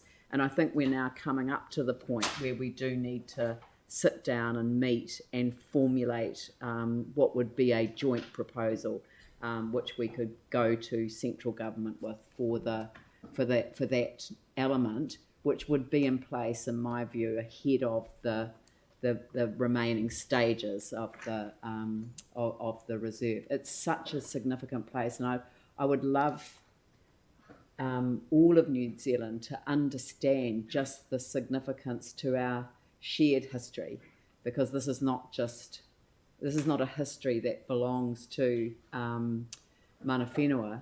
It's a history that has been narrated across generations by mana whenua, but it is our shared history as a nation, and not reflecting a very good point of that history. So are we able to sort of take from this that you'd be willing to meet to talk about how we might progress the development of a National Reserve status? Look, the answer is absolutely yes, Leanne. There's no way we want to see a half-finished, development of, that has this mana. It's just, hopefully, you guys can come over to the unveiling and you'll get a sense of how special this place is if you stand on the whenua. It's like nothing else. It's amazing. But while I've got an opportunity, I want to look over the last 4 years. I've been part of the co-governance group for Takapuniki, and it's been chaired by the amazing Pam Richardson. But on there are some incredible council staff that have been fully invested along with us to make this happen. And it hasn't been just us saying we want to make it happen. I can tell you that Paul, Russell, Steve, they have been incredible along this journey. Thank you. Yep. Well, I might suggest that we set up a meeting before the 24th of June, just to establish the framework for taking it forward post the 24th of June. And any support, like we did invite Kiri Tapu Allen to attend on the 24th, but she's otherwise engaged because it's Matariki. And I had a conversation with Tracy McClellan last night, and she tells me she thinks Carmel Sepuloni's coming, but we haven't heard that officially. Any support we can get from you, Leanne, around rattling them up, we would love to have them here. Yeah. Okay. Thank you, Yanni. I mean, it'd be great to try and get the Prime Minister to come, such as the significance of the site. And I mean, I don't know where our protocols have got to, but the whole application process for a National Reserve is not very well defined. So I do think there needs to be some sort of work done. And certainly this isn't the first time I've raised this when we've had these reports. But, and first, I just want to acknowledge George Tikau, which, I mean, from me personally, he was the one that impressed upon me at one of the hearings how significant the site was. And I just want to acknowledge him because I can't think of this without him, so just thoughts of him today as you speak. But I guess my question is, in terms of elevating the status, given how significant the site is, do you think the group, I don't know if it's the working group or the co-governance group, has it got sufficient representatives at a high enough level for the status of the site? because I guess I'm just really concerned that, and I know, again, when I was on one of the hearings around this, classifying it as a historic reserve, I know it was a sense of a long journey, right? And it had taken a long time to get progress, but I guess I'm just a little bit frustrated since 2007 or 8 or 10 that we're still sort of, not getting things moved as quick as possible around doing what's right by the site. So, do you think there would be an opportunity to think about how we have a greater elevation of status in terms of the co-governance group? And I say that without knowing who's on it or what the protocols are, but it's just to try and give a bit more emphasis to the significance. Well, the answer to that is yes, again. There is nothing we wouldn't do to have this established, and as Debbie said, this is really our Waitangi, for Ngāi Tahu down here. It's the most significant site. It's a catalyst for the treaty. There's a whole lot of things that you're aware of, Yanni, that I'm hoping that I'm alive still to have this completed, And you referenced, my uncle. That put a bit of a tear in my eye. Mm-hmm. Long journey. Thank you. Aaron. Yeah, thank you for the presentation. It is looking fantastic. So my questions are a lot lighter. Good. So there won't be any tear in your eye from design questions. Are you adding lighting at all in any way, shape or form? Yes. At the moment, for this first stage, the PO is going to be lit. Until the reserve is complete and it's a buzz of activity, we would be unlikely to put too much more lighting in, just simply because it's around safety. And so once the facilities are in place, because like Waitangi, we anticipate there will be the experience of the reserve, but there's also going to be facilities on site. Other things to do, places to, like the Red House could potentially be an educational facility for Wānanga, and then there's the barracks as well.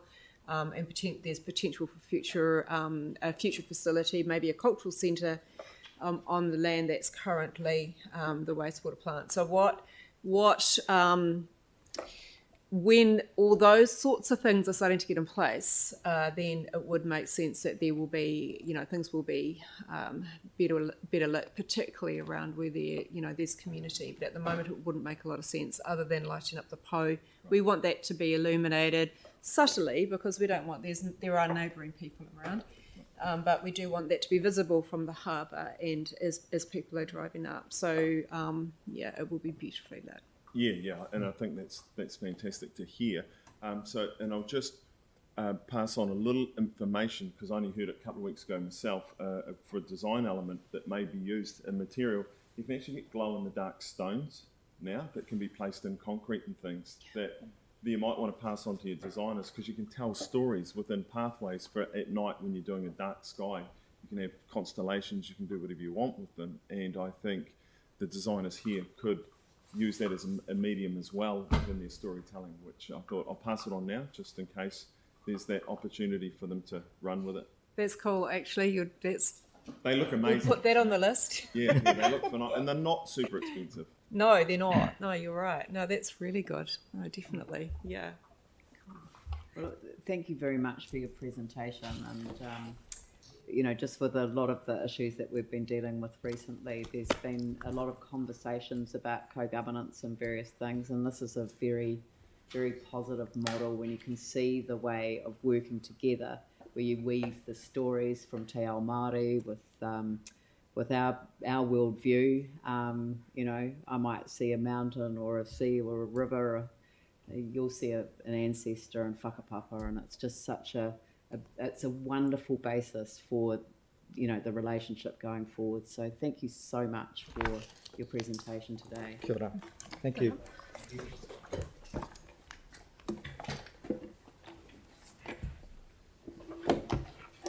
Right, the next is the Canterbury Employers Chamber of Commerce, Leanne Watson and Hamish Jensen Fraser. and you're going to cover off obviously the draft annual plan, but also the proposal to increase rates on vacant central city land. Thank you.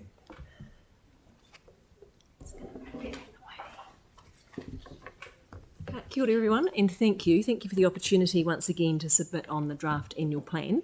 As the Mayor said, joining me today is one of my team members, Hamish Jensen-Fraser, who some of you may have met or come across, but Hamish has been instrumental in putting together our submission, so wanted to include Hamish today in the conversation. So as you know, the Canterbury Employers Chamber of Commerce represents over 2,700 employers and over 70,000 employees. And our submission is based on both insights and issues raised by both our members, but also the wider business community. The Chamber advocates on policies that help shape and enable a business environment that is also conducive to economic growth. So I'll provide just a brief overview of some of the main points of our submission, and then obviously happy to respond to any questions that you may have. So to provide you with some context, our economy is in a perfect storm. The era of lockdowns and gathering restrictions may be over, but of course the consequences are now only starting to rear their head. Inflation is at a 32-year high, showing no signs of slowing down. And of course supply chains, as we've just heard from the previous presentation, continue to be disrupted, and the cost of doing business is increasing at a rapid rate. Our labour market is under significant strain. Next time you walk through the central city, just count how many signs are in staff windows asking for more staff. And of course, this is the single biggest issue that our business community faces right now. And it's not just in relation to the hospitality sector that we hear from often, but it's right across all sectors, including our manufacturers. So there is no slack in the labour market, and it has been exacerbated, of course, also by household contacts and isolation and some of the behaviours that we've seen change in our community in regards to the widespread transmission of COVID. So whilst we've got the reopening of the border and the resumption of tourism, which is extremely important and very positive in the aid of our economic recovery, it is not just, of course, people coming in that we need to take into account, it's also the people that will leave our city and our region. Really important that we do take that into account. The government estimates that around 50,000 people will leave New Zealand this year, and we know that in the Canterbury region alone, we need 10,000 per year to fill the labour market gap. So we are in an environment that is exceedingly damaging to business and certainly not conducive to business growth or success.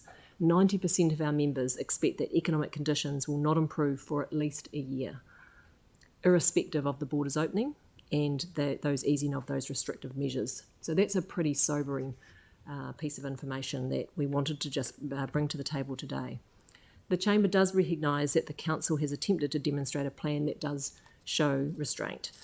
And while we've moved out of lockdown, or the red setting, and we've got significant pressures continuing to affect both businesses and the residents of the city, it's vital that the Council understands both of those key areas. So due to the circumstances that I've just outlined and the cost of doing business at an unsustainable level, and with cost pressures increasing in every direction, the Chamber is unable to support the proposed rate increases. Businesses, and in particular small businesses, can only absorb so much. We do, however, recognise that the Council faces the same inflationary pressures as every other business, and that the proposed rate increase has been kept below the rate of inflation. However, the perception is that rates must always increase every year in order to keep delivering services. It would be remiss of me to propose an alternative figure at this point, nor are we proposing no increase at all. Austerity is not the answer.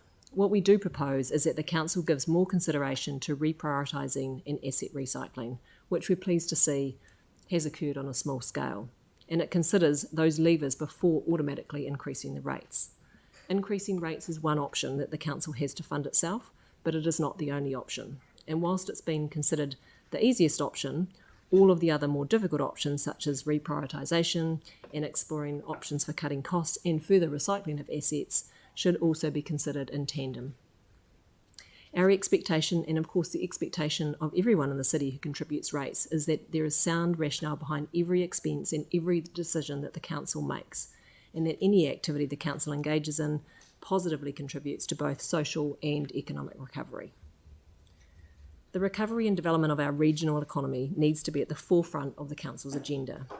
As we reconnect with the world and return to some semblance of normality, it is crucially important that Christchurch and the Canterbury region are well positioned. Christchurch needs to be a prime location of choice for both domestic and international migrants to address our current market labour constraints. Christchurch must also be positioned as a city to attract and provide great experiences for domestic and international tourists that our city, in particular our central city, are so reliant on. Christchurch also needs to be viewed as a modern city to live, with the vibrancy and the infrastructure to make it a compelling choice for not only those new, but also our existing residents, but for businesses to also invest and to grow. Economic growth is fundamental to achieving strong community outcomes for everyone. As briefly touched on in our submission, the change to performance standards in relation to the production and delivery of events we feel is inadequate. Events are one of those crucial ingredients in our city's economic recovery, as witnessed recently by the Women's Cricket World Cup, which showcased our new Christchurch on an international stage, which, by the way, was an audience 7 times larger than the last Men's Rugby World Cup. Aside from the significant economic contribution, major events showcase the attractiveness and the potential of Christchurch and the Canterbury region, and they have a significant impact on also the social wellbeing of our residents across our city. The council must do more to support our events sector and ensure it is appropriately funded to also compete with others on the stage in New Zealand. We've seen on so many occasions, and you've heard me over the last few years talk about what we have missed out on in terms of not having the right infrastructure. We've now got some of that infrastructure, so we must make sure that it is funded appropriately so that we can attract the right events to actually make use of that infrastructure.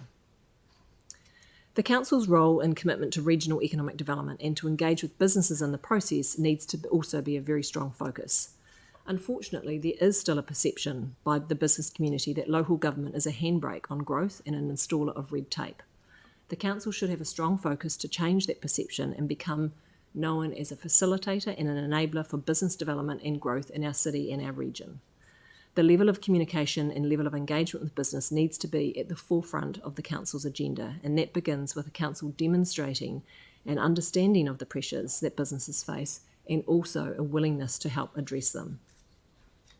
It's pleasing to see that the council is actively preparing for the future with significant investment in Three Waters infrastructure. Everyone who has smelt the stench wafting over the city in the recent weeks, I'm sure would agree. There are some local governments elsewhere in the country who favour vanity projects over the provision of core services, and we are pleased to see initiatives that focus squarely on this with a view of becoming a more sustainable city and anticipating their population growth. Climate change is also important, and important for us to point out that our preference is that the council's focus on education and incentivisation, and also to bear in mind that it does not necessarily need to be the council who solely provides the funds, the implements and the initiatives, and not be afraid to partner with others across our community who are working in that space. Lastly, I want to provide some more commentary on the vacant land differential, given the level of interest that we've seen across the city on this proposal. So one councillor has previously referred to this as a tax and that they're pretty excited by it. To be clear, we don't share that same level of excitement. Development of vacant land in our central city needs to be incentivised and encouraged, not penalised with a fine, which is what we believe this rate actually is. This misses the point that there are landholders who have good intentions but have been unable to progress development, whether that's due to the supply chain constraints, the poor economic conditions, contingency on anchor projects, waiting for road layout changes, or simply because they're waiting for the council to approve consents. A fine does not remove any of these barriers to development, nor will it speed up the development. Instead of issuing fines disguised as a rate, the council needs to focus instead on understanding why landowners are not developing the vacant sites in the first place. For example, in the press yesterday, it was reported that volatility in the construction market is complicating development in the East Frame, right on our own back doorstep. Developers are facing difficulties progressing not because of their own lack of interest or land banking, but because of external factors. What image does it send to potential developers when the response from the council is to issue a fine because they're not moving fast enough? It goes back to my earlier point about the business community's perception of the council and its lack of understanding on the current environment that businesses are facing. Our preference is for the differential to be scrapped altogether, or at the very least significantly narrowed in scope. our recommendation is that if the council's intention is to solely target land bankers, then the vacant land fine needs to be applied solely to land bankers and not also to those who have legitimate intentions. Narrow the scope instead of casting the net wide and hoping you catch a handful of people. Target the car parks, for example, that are full of weeds and potholes first. So in conclusion, the key point I want to reiterate through our submission today is that the council must take into account the business community and the very real challenges that they have faced not only over the last 2 years, but they continue to face when you are making your decisions. It might be easy to think that business is back to normal because we're not in lockdown, our borders are reopening, but it most certainly is not. Thank you very much and very happy to answer any questions. Can I just start with that last one?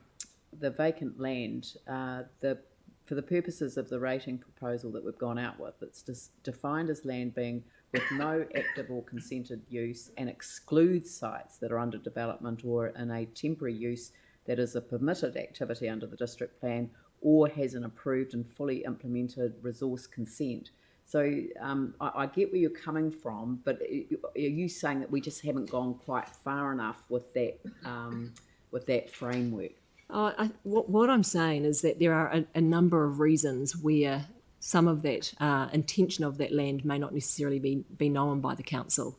So to do some more work on understanding what the hold-up is on those sites rather than assuming that they're automatically land banking if there has not been any progress made on them.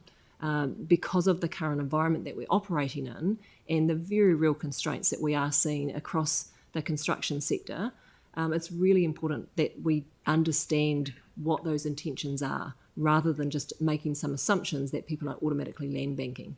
Yeah, no, and the staff have been working with all of the vacant landowners in the last wee while. They've been working with the so-called, I'm not going to call them what they get the headline with, but the sort of undeveloped derelict sites that impinge on our footpaths as well. So the staff are working with people, but you're saying just go a little bit further and frame it in that way. Yeah, and I guess taking into account the current environment and making sure that, you know, if the council are committed to doing this, to at least provide some notice of intent, that this is what we're doing, this is why we want to do this, but to give some notice of intent, taking into account the current environment that not only we've been through in the last couple of years, but we're still in. Yeah. So timing's everything. Yeah. Okay, Sam and Jake. Oh, thank you. A really quick one. Thanks, Leanne, for coming in. Just in terms of you talked about the barriers or council being enabling as opposed to being a handbrake. I mean, it is a theme we get raised quite a lot. I just wonder, you know, whether at some stage, and it might be something for Dawn to take offline, whether there's a reporting in function of the feedback you're getting from people as to what those issues are, because I'd really like to see them and then see what progress we're making internally. It's kind of like if we don't know, we don't know. Yes, absolutely. So can we maybe take that offline and look at how we can do it? Yeah, we'd love to do that. And we do that through some forums, but I think we can widen that. So we have a very active Central City Business Forum that I know Dawn's been to a couple of times, which is exactly the point of that forum where those issues are raised around the table and the council, as are other agencies, actively involved in that discussion, and they go away and try and find solutions. That's really good, because we've tasked Christchurch NZ with doing the same thing, so it would make perfect sense to feed into that. Yeah, and Christchurch NZ are part of that same forum as well. Perfect. Jake? Great, thanks for that. And just following on from Leanne's point around sites that are defined as having no consent or even understood use for getting to a consent and that have been working with our staff for 10 years, are you saying that they're all not land banking? They haven't been working with the staff for 10 years. I'll just flick you in. It's only the last few years that it's been operating. It's not 10. Oh, but 10 years of vacant sites is what I mean, regardless of how long. In terms of no consent, no understood use. Yeah. Look, Jake, I don't know the answer to how many of those particular businesses will be land banking or not, but I don't think the council should make an assumption that they are all land bankers. And I think we need to take into account the current environment. And when we talk about the last 10 years, let's be realistic that, you know, a lot of the anchor projects have only just been delivered in the last 2 or 3 years. And many of those sites around the central city in particular have been waiting on some of those major anchor projects to be completed, the infrastructure to be put around them. So I think we need to, you know, be fair and to understand what the environment has been, not only in the last 10 years, but certainly in the last 2, and the environment right here, right now. Yeah, thank you. I think that's a fair comment. Aaron and Yanni. Yeah, thank you for the Sorry, I've got James for the up on behind presentation. me as well. My question's around the supply chain that you raised, and a lot of people are talking about it because there's only so much cement, so much steel, so much wood, so much jib to go round. Has your group discussed at all whether councils and government should be cutting back on their projects or not, essentially? Just everyone keep firing ahead and keep staying in a bidding war for a limited supply of product. Yeah. No, we haven't. That drives the price up. Yeah, we haven't discussed that. I mean, I think it would be a bit of a slippery slope to stop major infrastructure across the country to let private developers carry on. I think, we need to do both. We need to address the supply chain issues rather than actually, work at the bottom of the cliff. The supply chain issues are very, very complex, but they're very, very real. So there is no silver bullet. There's no easy fix on supply chain constraints. A lot of it is driven by offshore. And there's no end in sight, which is more the problem. Yeah. So I'm not saying ditch projects altogether, but should councils and the government be putting the brakes on their stuff a little, or not, or do everyone just keep bidding and we'll see how we go? Yeah, I don't think we should be putting the brakes on our infrastructure development across New Zealand at all. Thank you. Yanni, then James. Thank you, and thank you for making the deputation. I just wanted to be really clear. In reference in your submission under 10 and in your verbal presentation, you talked about the waters being often neglected by local government in favour of vanity projects. You're not identifying any vanity projects that you think we're doing that you're saying you're worried about. No, quite the opposite. You're just saying you appreciate the investment that we're making. Yeah. Yep. So the point that we were making was that we applaud the council for focusing on the core service delivery and getting that right versus focusing on vanity projects. Just the second question for clarification, I was just a bit keen to kind of understand. You kind of raise concern that we're not really focused on economic development, and there's little regard for the business community in the draft plan, and lack of recognition local businesses are fundamental to economic growth. I'm just trying to understand if that relates to our funding for Christchurch NZ, or what's the recognition of the role of Christchurch NZ versus the council, and do you think we need to make improvements to Christchurch NZ given what you've said in your submission? Yeah, there's a couple of things in regards to, because there's probably about 3 questions all in one there. So the first one is, economic development is absolutely crucial to take our city forward, more so than ever. The funding of Christchurch NZ is absolutely vital. The reference to it being inadequate was around the event side of things. So that was the reference there. And in regards to, and particularly because, we talked a little bit about the infrastructure that we have now got in this city to support bringing great events to Christchurch to compete with other centres around New Zealand, and we see the economic flow that we get when we have major events in the city is so vitally needed. So let's maximise the opportunity now that we've got some great facilities here, and to do that, let's not undercut the expenditure and the investment in Christchurch NZ's event portfolio, because it looks like you're reducing it rather than actually adding to. And at a time when we're starting to bring that infrastructure online, why would we reduce that versus actually adding to it? So that was a reference to to Christchurch NZ. And in response to the issue around understanding the business environment, that's, I mean, you've heard me say that before, and I'll continue to say it. That's my role. We represent the business community, but this is not about representing the business community at the expense of everyone else. The business community provides the livelihoods for the residents of Christchurch. So the two go hand in hand. We can't have great community outcomes unless we've got a really strong business community and good economic growth and development. And so the two go hand in hand. Thank you. James? Thanks, Leanne, and thanks to the Chamber for the really Oh, you're very quiet. I know. You're right. You've talked about the vacant sites, but I'm just interested in the derelict sites, and I guess which of the two you think is more of a hindrance to the regeneration of the city. And I guess to frame it another way, would you see any merit in an additional rate or fine applying to owners of derelict sites who have no intention of tidying up their site, let alone developing it? Yeah, it's a really good point, James. And I think one of the things that we talked about when Hamish and I were discussing this the other day was because we do have, you're quite right, there are derelict sites around the city, but that's different again to, you know, those sites that are waiting to build on. And so this is what I mean by narrowing the scope and actually, you know, looking at how we treat those different parts of the city in different ways. And, you know, we would very much support having some criteria. And that's why I mentioned and it was probably a bit of tongue in cheek, but, you know, I mentioned a lot of the car park sites around the city that are full of potholes and quite frankly a health and safety hazard when you're walking across to get your coffee or, you know, leaving at the end of the night when it's now dark. So having some standards to make sure that those sites are, you know, have a minimum requirement to at least be weeded and well lit or whatever it might be, we'd be very, very supportive of that because that's in no one's best interest in the city to actually have those sorts of derelict sites. So, but that's a different discussion, I guess. It's about how we narrow that scope and treat those sites differently. Thank you very much, and you'll be pleased to know that, and you would have noticed that some of those sites are actually being tidied up with new frontages and proper sort of footing underground. So and that has been our staff working directly with the owners of the properties. Great. So thank you very much for your submission. Thank you, everyone.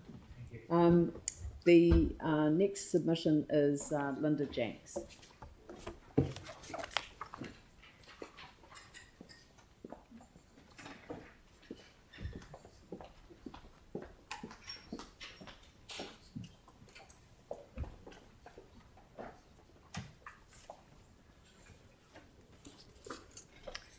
Welcome. Thank you. You've had a busy day. Can you hear me? I've never done anything like this, so yep.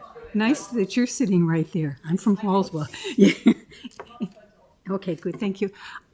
Just brief adding to which you might have already read that the intersection of the subdivision area of Sparks Road, Milnes Road, Sutherland's Road is going great guns, great. And I don't see any provisions at this point for managing this. And as I understand, your considerations of this has been bumped up or back to 2007 and 2027 and 2028. And I just think that that's not appropriate at all. That area is highly congested. I live on Hallswell Junction Road up a long drive. I walk twice a day with the dog. And just am a keen observer of traffic, heavy use. And I'm just wondering what your considerations are going to be, the bicycling, etc., and to not address it preemptively seems a pity. I will say that in Rolliston, I lived in Rolliston for a while post-quakes and then came back to town. And this was pre-Southern Motorway and everything. And their city council had set up your really nice little mock setups and everything of this is what it's going to look like, this is what's going to go on.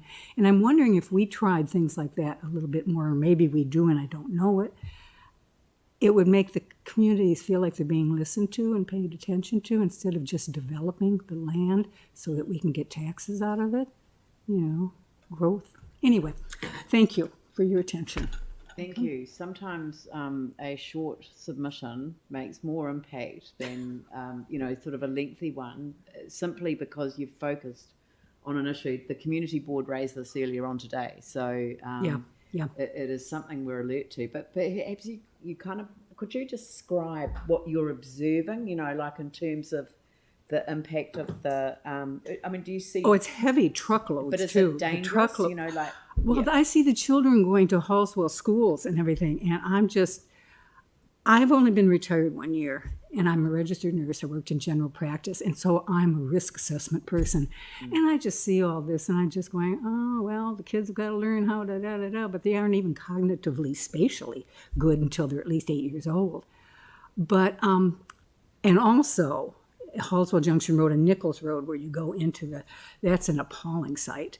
And I think they should have made it roundabout, but then all those big construction trucks couldn't do what they need to do. And now that they're developing Hallswell Road down by the BP, you see the motorway didn't really help Halswell at all. It didn't do Halswell a favor, not one bit. And because I moved back to town, I kind of knew what I was buying into. But it's just unfortunate that Halswell has been impacted the way it has. But I would like to see some preempting of maybe in that area between Halswell Road, Halswell Junction Road, all the way down to Henderson's Road. It's gonzo time. And there needs to be some management thought about what are we going to do next. I understand there's a retirement home going up or a rest home. We're going to have lots of little old drivers too. And you've got one bicycle lane, which is good. Got a traffic light, good. But we need more consideration there, and I don't think it can wait till 2027. Or I think it would be foolish to wait until it was 2027. I'm going to invite Ian to... You can do whatever you like. You obviously will, but yeah. Okay. Thank you for coming in. Thank you. And no, stay there for a minute. We're not done. I think it's interesting that I think your issue about getting information to people is really key, because a lot of the issues that you've raised are actually, in fact, being dealt with by the council. The growth in Halswell was always planned, but it just happened a lot more quickly because of the earthquake. Yes. So okay. I think there is some really good information that you would appreciate having, but I do hear this from residents, and I wonder if you've got any ideas about how to get that kind of information across in a way that would be useful. I think the mock-up, using the library, because like I say, since I'm now retired, I'm tuned into wanting to get more information. And so school-age type parents, reaching out to them somehow, But mock-ups in libraries are great. Just thinking about that, a big map showing where things but are even gonna go. And kind of like you are here, and because when the whole Southern Motorway was going on, it was hard to imagine, it's going to be this. And now when I drive down to Robeson, it's like, oh my God, 10 years ago it didn't look like this. And it's like Christchurch, trying to find your way around. But it's a...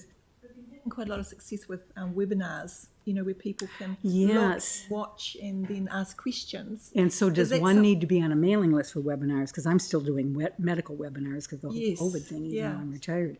But the webinars are great. Yeah, so that could be a way to get information across. Yeah. Thank you very much for coming in. Thank you. Thank you guys for having such a long day. Thank you very much. Thank you. Right, the next submission, and that was Ashley Campbell. Sorry, I didn't even recognise you sitting there, Ashley. Who's that masked woman? Right. So this is going to be a different one from me. It doesn't involve trees and wetlands and red zones and such things. It involves roads. So the reason I'm submitting on roads in the east is because it's got to the point where even I am thinking this is ridiculous. So if it's got to the point where I'm thinking it's ridiculous, you must have some idea of how ridiculous it is. And I thought that rather than talk a lot, I'd show you lots of pictures and videos. This one is courtesy of Joe Zervis. This is, as it says, Pages Road on February the 13th. Look at the water coming up through the middle of the road there. This is the main road from Aranui to New Brighton. While you're watching this, think how safe would you feel if your only way to get from New Brighton to Aranui was to cycle through this? Because there are no alternatives unless you want to double or triple your journey. Now you're going to be looking at this going, Ashley, on February the 13th, lots of roads in the city were a bit flooded. And they were, not quite as badly as this, I'm guessing. But did they still look like this 2 days later? And did they take more than 10 days to clear? Because that's how long it took Pages Road to clear. And in all that time, that little footpath that you see up the right-hand side there was the only way for a pedestrian or a cyclist or a mobility scooter rider or a scooter rider to safely get up this road. This shocked me this year because even though I've seen it this way for the past 5-6 years over winter, this is the first time I saw it this way over summer. And unless nothing is done, it will be like this every time it rains this winter again. And this is what the people of New Brighton, or the people who want to get to New Brighton, have to put up with. And it's dangerous, and it needs fixing. Right, next road. This is New Brighton Road between Loxley Ave and Lake Terrace Road. Take a look at it. This is a major local thoroughfare. If you're doing your shopping in the Palms and coming from Avondale, this is the road you've got to take. If you're going from Dallington to Burwood, this is the road you've got to take. It's not just one part of it, it's several parts of it. There was a cyclist on this road while I was videoing this last Thursday. She was on the footpath behind me. I don't blame her. I'd be on the footpath behind me too. Now, I can also hear Ashley, red zone.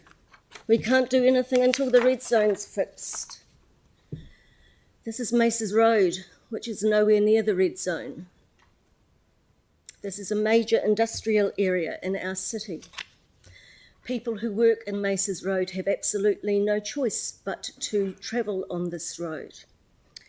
It's been in this state of disrepair for about the past 10 years. It needs fixing. The businesses are thinking of moving. I had feedback indirectly that there is at least one business in this area that is considering moving purely because of the state of the road. That's actually my submission. I thought I'd show rather than tell, because I suspect there are a few people in this room who don't actually realise how bad these roads are and how much it is affecting all our lives. I live in Linwood. I regularly travel to New Brighton. I regularly travel to Burwood. I don't all that often travel to Bromley, but it's got my favourite shoe outlet store in it. This just isn't acceptable. There is no road in the centre of the city that is as bad as these roads. I'm not asking you to spend more money on roading. I'm asking you to reprioritise what is being spent to the areas that need it most. And I would be willing to bet that the East would be highly, disproportionately represented among those worst roads. Questions? No, it's a very powerful presentation. Aaron.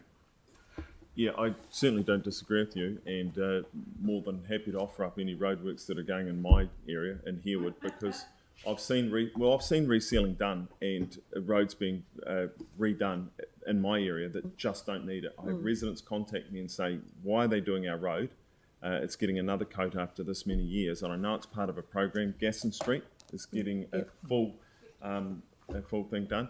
Could you please send your list and the actual addresses to the Mayor's office so it can be passed around, because I would like every councillor... Of what these roads are, of the roads that I've shown you here? Where those spots are. Made a note of all of them. It's fine. I know exactly which roads you're talking about, and I know exactly why you're talking about them. Because, well, it'd be good if every councillor went and had a look, because too often I've heard... Well, I travel there all the time, so yes. You'd know it well, but I don't know that everyone in the room and does. so does Phil, who's the next and last question on this one. Phil. Hey, Ashley, you're preaching. We're agreeing, Phil. You're preaching to the converted here. I know. Are you aware that Yanni and I are trying to hold back the spending on Gloucester Street outside Theatre Royal, which is 3.4 mil? On Gloucester Street? Between the library and the Theatre Royal on that part. No, I wasn't aware of that. That's one of the blocks that's going to be brought forward, and Yanni and I are trying to... Like, if you drive down it, I know exactly what you're saying. In town is far better. It's not perfect, but it's far better than what we've got out there. And I couldn't agree with more. Well done. Fantastic. Look, thanks very much, Ashley. And yes, it is surprising to see you here not talking about... I'll be back to birds and trees and wetlands next time. But I think you've graphically shown the area that I used to live in as the natural wetlands that it always should have been. And that road is actually really dangerous. The road is dangerous, and you know, I really wish that a different set of decisions had been made after the earthquakes in terms of some of whether we should have lifted the road higher off the ground. But anyway, thank you very much for your submission. Thank you. Thank you. Next one is, now I'm not sure how it's pronounced. Is it Carrie Hunter or Kari Hunter? They're not. They're just getting ready out. So it's a. Do you know if it's Carrie or Kari? I'm not sure. Okay. Okay. But could we And move to Dominic McEwen. and then we'll go back.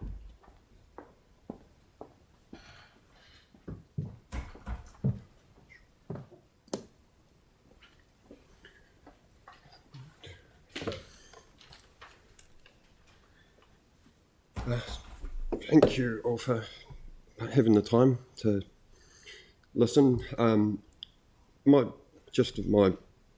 Why I'm here is because I'd like to see some of the cycleways funding redirected towards addressing the issues that have come up post-construction with layouts.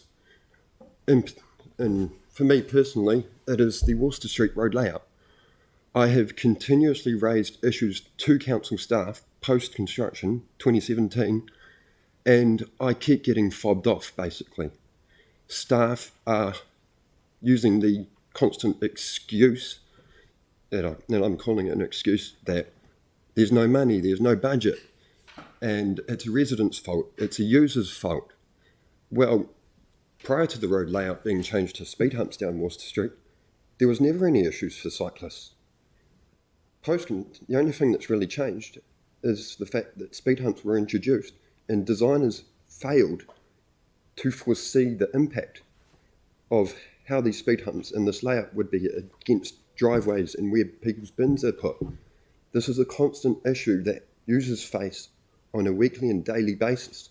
I myself have nearly been hit and killed by the rubbish truck and vehicles on this route. It's absolutely disturbing that nothing is done 5 years on to this day. I've raised it to my local council, I've raised it to my local community board, I've raised it to Sarah Templeton, who's not my local councillor. Yet we're stuck because council staff would rather do nothing or hide behind excuses that it's not their problem or it's users' fault, residents' fault, and they'd look at other cycle routes.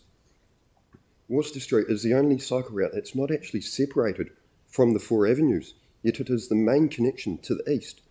And with the upcoming multi-use arena, it is going to be a major avenue route for people to use. Yet you've got the unicycleways separated, the Papanui parallels separated, the ones to the south are separated, and Ferrymead is separated as it heads off towards the southeast. Yet to the east we have no separated cycle route that is there for users. I'd like to see this changed and redesigned and prioritised over any other route, as this would make a huge safety improvement and remove the issues that I myself have personally come across on a constant basis. I have no pictures to show because of... You don't need to. I know that street very, very well. I've shown pictures before. I can happily show if anyone wants to contact me afterwards. Every councillor has seen this submission before. And look, I'm not making excuses, but staff can't progress work unless it's on the budget. So, but you've come to us to tell us to put the remediation on the budget. That's what you've come to do. Yes, we need it. It needs to happen. And if we can, although it's good trying to progress the cycleways, we need to look at issues that have come up post-construction to address them as a priority over new ones even. You mentioned the unicycle. Yes. Matai Street West. Do you know that part of the unicycle? Is that past the railway line? Just past the park, yeah. Yeah. So from the 4 avenues it's separated essentially. Yeah, but it's got that shared space. Is it a shared space or is it separated? Separated? Yeah. Yeah, so from the park through to the railway line? Yeah. Skills high, it's all separated. That's right, yeah. So would that work in that area? Yep. I think the design was the problem with The that design was the problem, and then there's the connection that's been released. Well, it's a temporary connection that was publicised, and turns out to be an interim design, which Councillor Templeton highlighted too during that meeting. There was some submissions for a dual separated cycle design, which should happen instead. Okay. And well, that would be much safer. Now that we've clarified the issue, I'm really comfortable that we move on. Okay. Yanni? Yeah, just a quick question. Have you asked council staff for a copy of the post-construction safety audit? No. I don't. Every time I've raised an issue post-construction, I seem to be fobbed off or just told, right, we can't do anything, and it's a residents or users problem, or it's a parking enforcement because they have problem. come back to us after other cycleways with key things that have been identified in those safety audits and got us to put extra markings. But I just wonder if it'd be helpful to try and find that and give it to Dominic. We've said please submit questions through Sam, but we'll follow up on that issue. But it's really clear that what your ask is that you would like the council to put some money on budget to review that one post implementation. Correct. Yep. Okay. Very clear. Thank you very much for your submission. Thank you. The next one is I'm going back to, is it Curry Hunter or Carrie? Curry, come on down to the table. Thank you.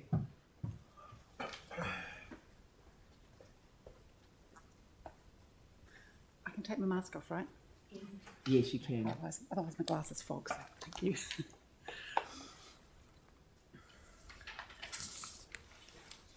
Tēnā koutou Mayor and councillors.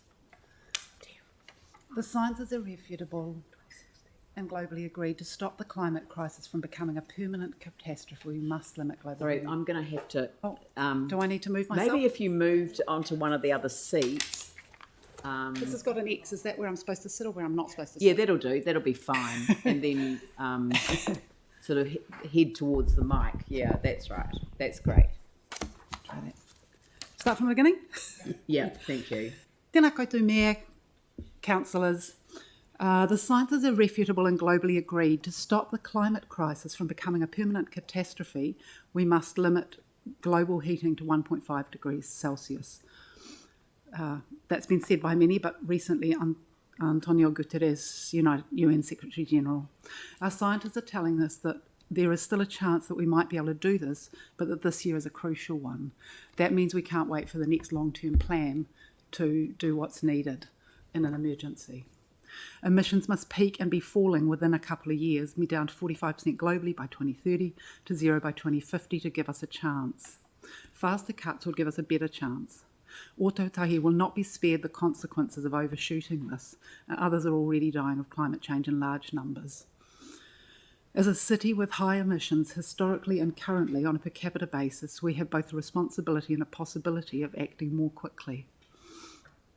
50% cut this decade would be in the right direction. I'm pleased to see this target, but 80% would better reflect global climate justice. Our current LTP and this draft annual plan are not compatible with the 50% target this decade. If climate change doesn't get us as a species, ecosystem collapse could, and if we don't turn this around, and we also need to ensure that all of us in Ōtautahi have healthy, safe housing. This too is an urgent crisis. The changes we need to make will affect nearly everything we do. We need you as councillors to ensure every council decision, every policy, every dollar of funding is aligned with a plan to get to at least 50% emissions reductions this decade and down to zero in 3 decades, and to serve the basic well-being of everyone. Change is hard, but maybe also exciting. We need you, challenging as it may be, to lead these changes with the urgency and scale needed to meet the reality of the crisis. Even if you too, along with many of us, struggle to keep the reality of the crisis in mind and to remember in every decision that the way we're doing things can't continue. We're often the beneficiaries, and sometimes not so much beneficiaries, of decisions that were made more than 100 years ago. The decisions you make now will affect people more than 100 years into the future, and we need you to keep them in mind as well. Change is coming. Let's have planned changes for everyone's good, not just a series of catastrophic changes as climate impacts escalate. Where's my other bit of paper? There's a great deal that Ōtautahi, led by council decisions, can do, some of it quite quickly. I'm going to pick out a couple of areas, but they're not the only ones. Local transport is in some ways amongst our lowest hanging fruit. Christchurch is a mostly flat city with wide roads. We need to stop prioritising car and truck driving over all the less harmful modes. Instead, we need to make planning and funding for future sustainable travel higher priority. We need to transform this decade to a transport system that's safe, accessible and effective, that allows most of us to get where we need most of the time without a car or truck. The future, as I see it, is made up largely of active and low-powered travel, low-emissions public transport, and a small number of electric cars and trucks, mainly emergency vehicles, some trades vehicles, access for people with mobility constraints, maybe parents of infants, and a much smaller portion of freight as we reorient to a more local economy.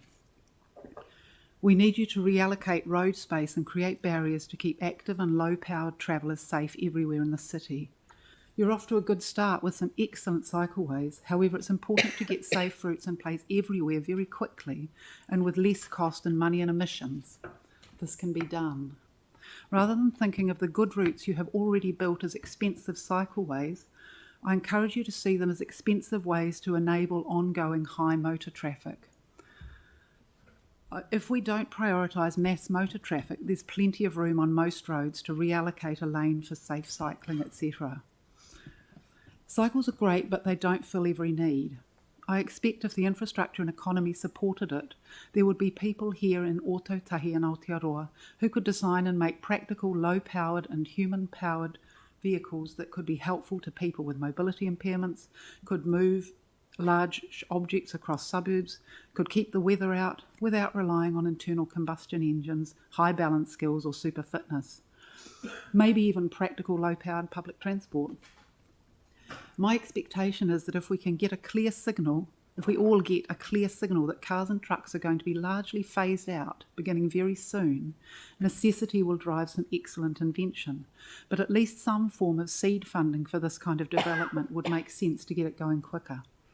My hunch is that engineering solutions to current barriers to progress could make quite a difference. So part of that was encourage you to actually buy those kinds of vehicles to help get things going. Council-owned companies are another area that is really in need of change. We, through you, the council, largely own the Christchurch Airport and Littleton Port. Council-owned companies need to not just reduce their own direct emissions, although that would be good, but also the emissions they enable by the services they provide.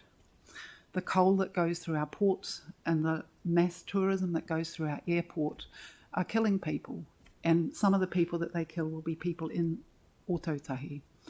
So we need them to make a plan now to be reducing those emissions. That'll affect the economy, and we need to plan for it because it's necessary, even though it's difficult. So there's a lot more to do, and there's more I could say, but this is vital work. So I encourage you to lead rather than waiting until there's full demand for everything, because it needs to happen quickly. So kia kaha.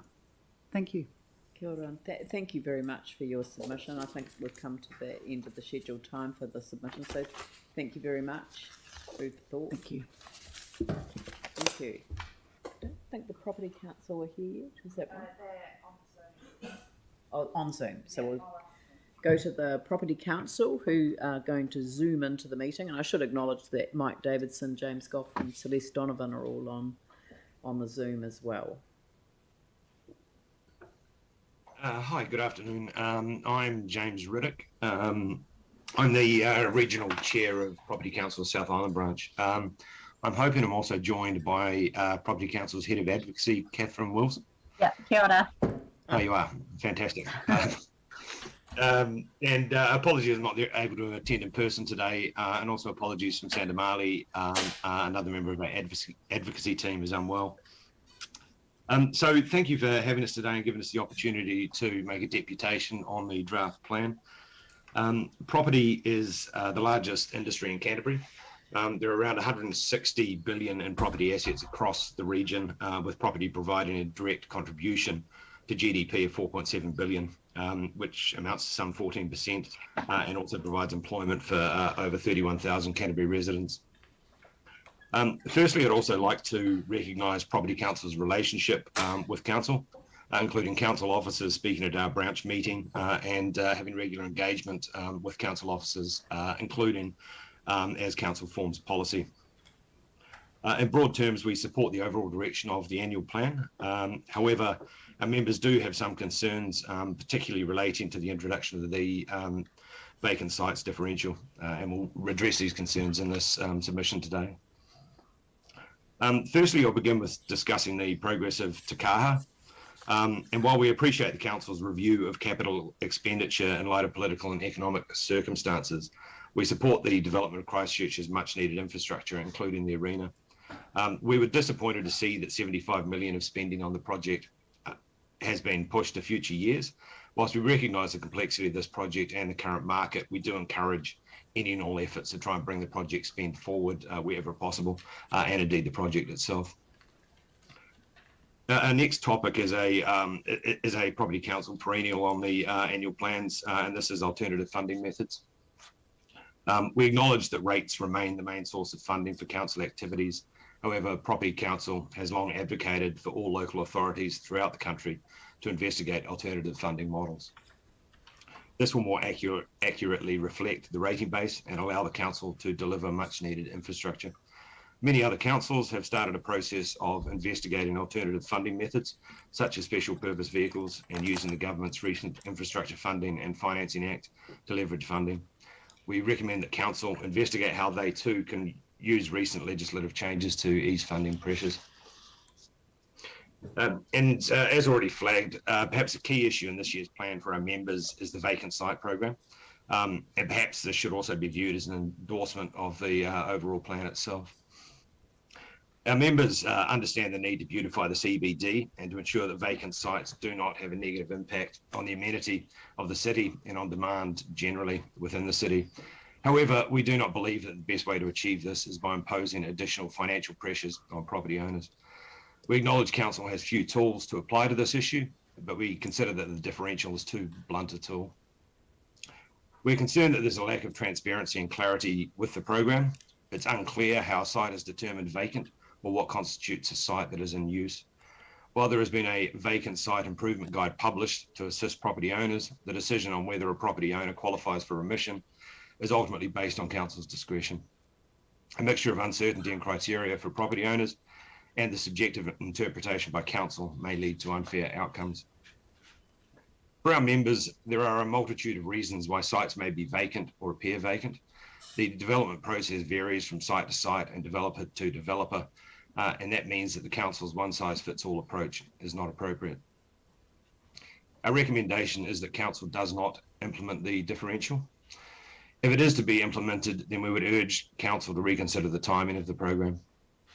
Property owners should not be penalised for deferring development when it is not economically viable to do so. A global pandemic, increasing CPI and interest rates, as well as a lack of activity in the CBD, are not conducive to stimulating quality development.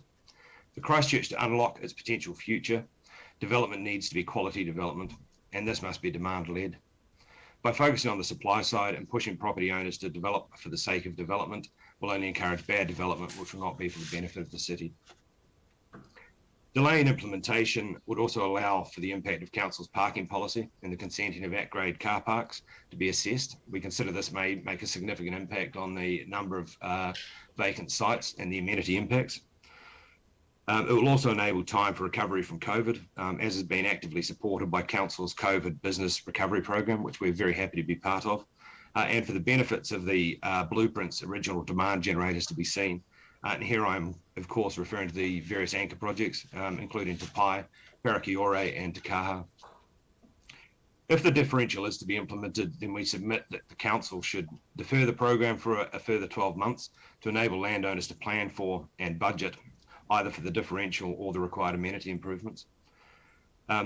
Council should also provide further certainty on both qualification and remission, and also adopt a grace period of 12 to 18 months from acquisition to allow new owners to plan development. Whether or not the proposal is implemented, we also consider that council should be leading by example by ensuring that all vacant sites it owns or controls are kept in a tidy, well-maintained state in compliance with the proposed draft policy. In addition, council should promote the thinking behind the proposal in terms of the impacts on the city and on demand in the city of unmaintained sites, and also by providing examples, options, and costings for improving the amenity as envisaged by the policy. We submit this as a more appropriate lever than the imposition of further costs on landowners in the current financial climate. Finally, financial contributions, and we do not support Council's proposal to recognise financial contributions as a possible additional revenue source. Commercial property owners are already facing a multitude of costs, including development contributions, rates increases, and the proposed vacant sites differential. We'd urge Council to remain mindful of the cumulative effect of multiple overlapping costs to ratepayers. A major concern is also the potential for double dipping. Council would not be able to collect financial contributions as well as development contributions from the same development to fund the same activities. Furthermore, increased fees often end up on the end consumer.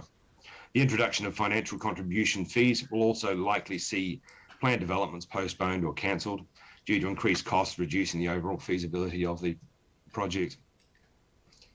In conclusion, while we support the overall direction of this year's annual plan, we do not support the vacant sites program or the introduction of financial contributions. We caution against unintended consequences that increase the cost of development, encourage poor quality development, and deter future investment in the city. Thank you for the opportunity to present today, and Catherine and I would be more than happy to answer any questions you may have. Sure. Well, I'll ask you this question because it's kind of similar to a question that I asked someone earlier, which was around the financial contributions specifically proposed in our plan change proposal, which shows that this is really focused on those residential developments where they don't leave 20% of the existing tree canopy, and so therefore are asked to make a contribution specifically to a fund for planting more trees. So some of the developers we've talked to have actually been very much in favour of that approach because they know that their own property sales benefit from having street properties, street trees in their neighbourhoods. That makes a huge difference. That a tree-lined street is going to produce higher values than a non-tree lined street, and unfortunately, with some of the developments, in order to get the maximum return on the site that they've got, they take away much of what was there. Yeah, I'm also happy to answer that, James, if you want. So, Property Council would support financial contributions getting put towards treescaping.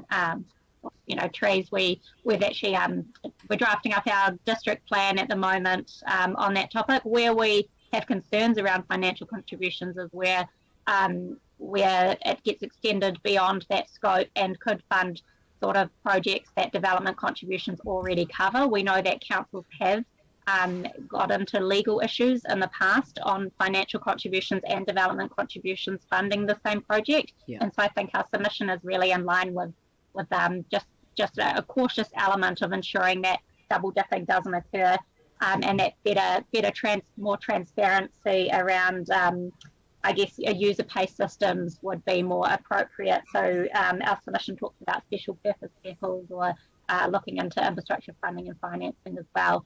And then just really lastly, quickly, we do have to think about cumulative effects on house prices. So it is in the residential sector, if you are collecting financial contributions on top of DCs, they generally end up resulting in higher, adding a cumulative cost to the purchase price. So that's something else that the council should consider when looking into financial contributions. Yeah, I think that really our focus has been on the trees. So a mechanism written into the annual plan, implemented through our district plan change, if it comes to pass, obviously that will be a long time down, well, not a long time, but it will be further down the track when we notify that. So, but I'm glad I asked the question because that was a great response. Thank you. I've got Celeste. Kia ora, and thanks for the submission. Just a quick question. In terms of alternative funding methods for Te Kaha, had you had any thoughts on that, or is it sort of something that you wanted staff to consider? Yeah, I'd be happy to talk to that as well. We're happy to work with staff, aren't we, James? James has a great relationship, being based down there as our regional chairperson at Property Council New Zealand. We've also got a few other staff members based down, and would be happy to do some work with staff on that. We are also working. We've got some value capture work streams currently underway at Property Council New Zealand, which are members right across the country, and we'll be looking at Auckland Light Rail and other areas, potentially Greater Wellington, Let's Get Wellington Moving, other kind of large-scale projects that could have value capture. I'm not sure whether Taha would kind of fit into that, but it's something that, could look at being considered, and would be delighted to work with Council closely on alternative funding mechanisms. Thank you very much. Sam McDonald. Yeah, hey, thank you very much for presenting it. It's probably a slightly similar vein to Celeste, but you mentioned, James, I think it was, around the delay in the capital program for the Seamua. But I mean, I guess it's just to highlight that's really around just the contract being let. So it's a technical movement in terms of that. I mean, I agree, it would have been great to have it sorted years ago, but it's not a deliberate move, it's a practical move. Yeah. No, I appreciate that. It's it's not a planned move. It's really just underline that principal point that look, for the city, particularly the east of the city, that project is absolutely critical. So anything that can expedite it is worth doing. But yeah, I do acknowledge that it's those delays are not generally of council's making. No, good as gold. It's just the timing. It's only a timing issue. So we don't borrow the money ahead of needing it. So when we pay the money, we borrow it. So that's all it is in the plan. Yeah, but your sentiment's definitely shared. Yeah, thanks. Thank you. Have we got any other questions for the Property Council? No? Look, thank you very much, and thank you also for your offer to work with staff and to work on all of those wider issues. And I'd like to acknowledge the very good working relationship that we have with the Property Council. I think, I've enjoyed pre-COVID when Leonie could come down and visit us in person, but it's very much appreciated. So we appreciate the way that you've approached your submission today as well. Thank you very much. Great, thank you. Thank you very much. Thank you. And we've got Lindsay Carswell.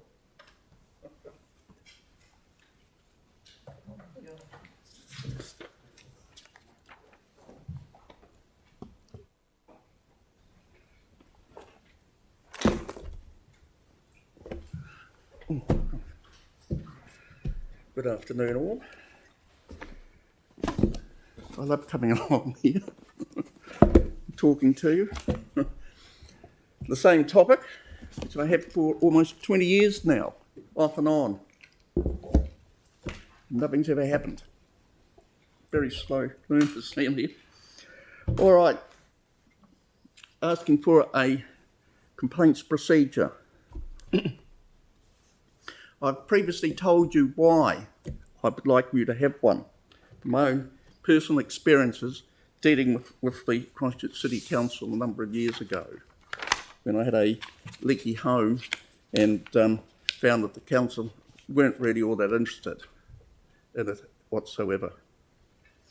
I went through mediation under the Rafiti Home Resolution Scheme, and the property I owned, the unit, was inspected by a building surveyor and a report prepared, and in here he describes the defects in the building. It is riddled with defects. It's just unbelievable. I've told you all that before. A couple of years later, I wrote a long report of my experiences dealing with the Christchurch City Council, a 20-page report. I wrote it out in outright anger. I cringe a bit now when I read it.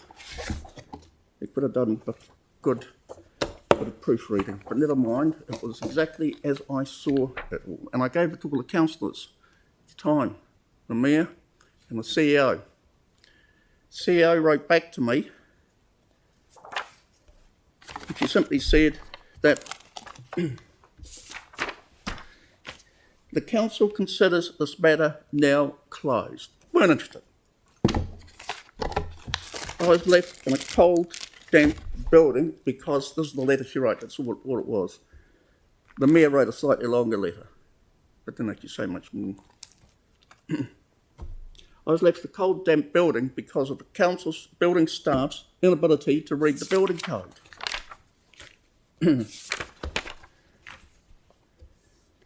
No inspections were ever carried out in my unit. The person who signed the unit off never came and knocked on the door to have a look inside. I don't know if he ever looked at the building file. He just signed it off. Project complete. Here it is in here. Somewhere. I've got whole files on everything that... these are all the building inspections that were carried out. The very last one, project complete. What? No inspections? It's actually got on it that I have inspected. Didn't do any of that. I was once an aircraft mechanic. I worked on DC-3s, Viscounts, Friendships and Boeing aircraft. I would have been shot signing something up without looking and checking to see if any problems were there. Unbelievable, people. Indicates to me, at any rate, that the building department at that stage was quite dysfunctional. Don't know what they're like now. It resulted, at the time, in millions of dollars cost for the council as a result of the leaky home claims. I know of a couple of other people having exactly the same problems and dealing with the same people and calling them the same things, but I've heard of them too. But amazing. And the millions that the council ended up having to pay were buried deep in the accounts so nobody could see them. That was supposed to be reported. They didn't. Switch tacks a little bit. The events of last week with the concerning the residents from Bromley and the way that they've been treated. And I see there's been a couple of letters in the paper yesterday. Not very good for the council. But it also shows that nothing's changing. There's still the same problems. The way you get treated when you've got a problem. That's what I'm up against. You're still not listening. The trouble with you is the council is obsessed with secrecy and brand management rather than the welfare of ratepayers. That's the problem that I see with you. And I just put it to you, as councillors, is this the type of organisation you wish to represent? What they get up to? And that's why I'm asking you, please, let's have a proper complaints procedure. That's what I'm going to say. I'll be back next year if nothing happens. Well, you've timed your submission to the dot, so sadly that's because of your experience of presenting to us. So thank you very much for your submission today, and yeah, we've heard what you've had to say, and we'll see what we can do in relation to the annual plan. I will be back asking questions. Well, but this will be my last time, so can I just acknowledge you, Lindsay, because you've been here many times while I've been the mayor, and I'd like to acknowledge you, you know, as well, and you know, wish you all the best. Thank you.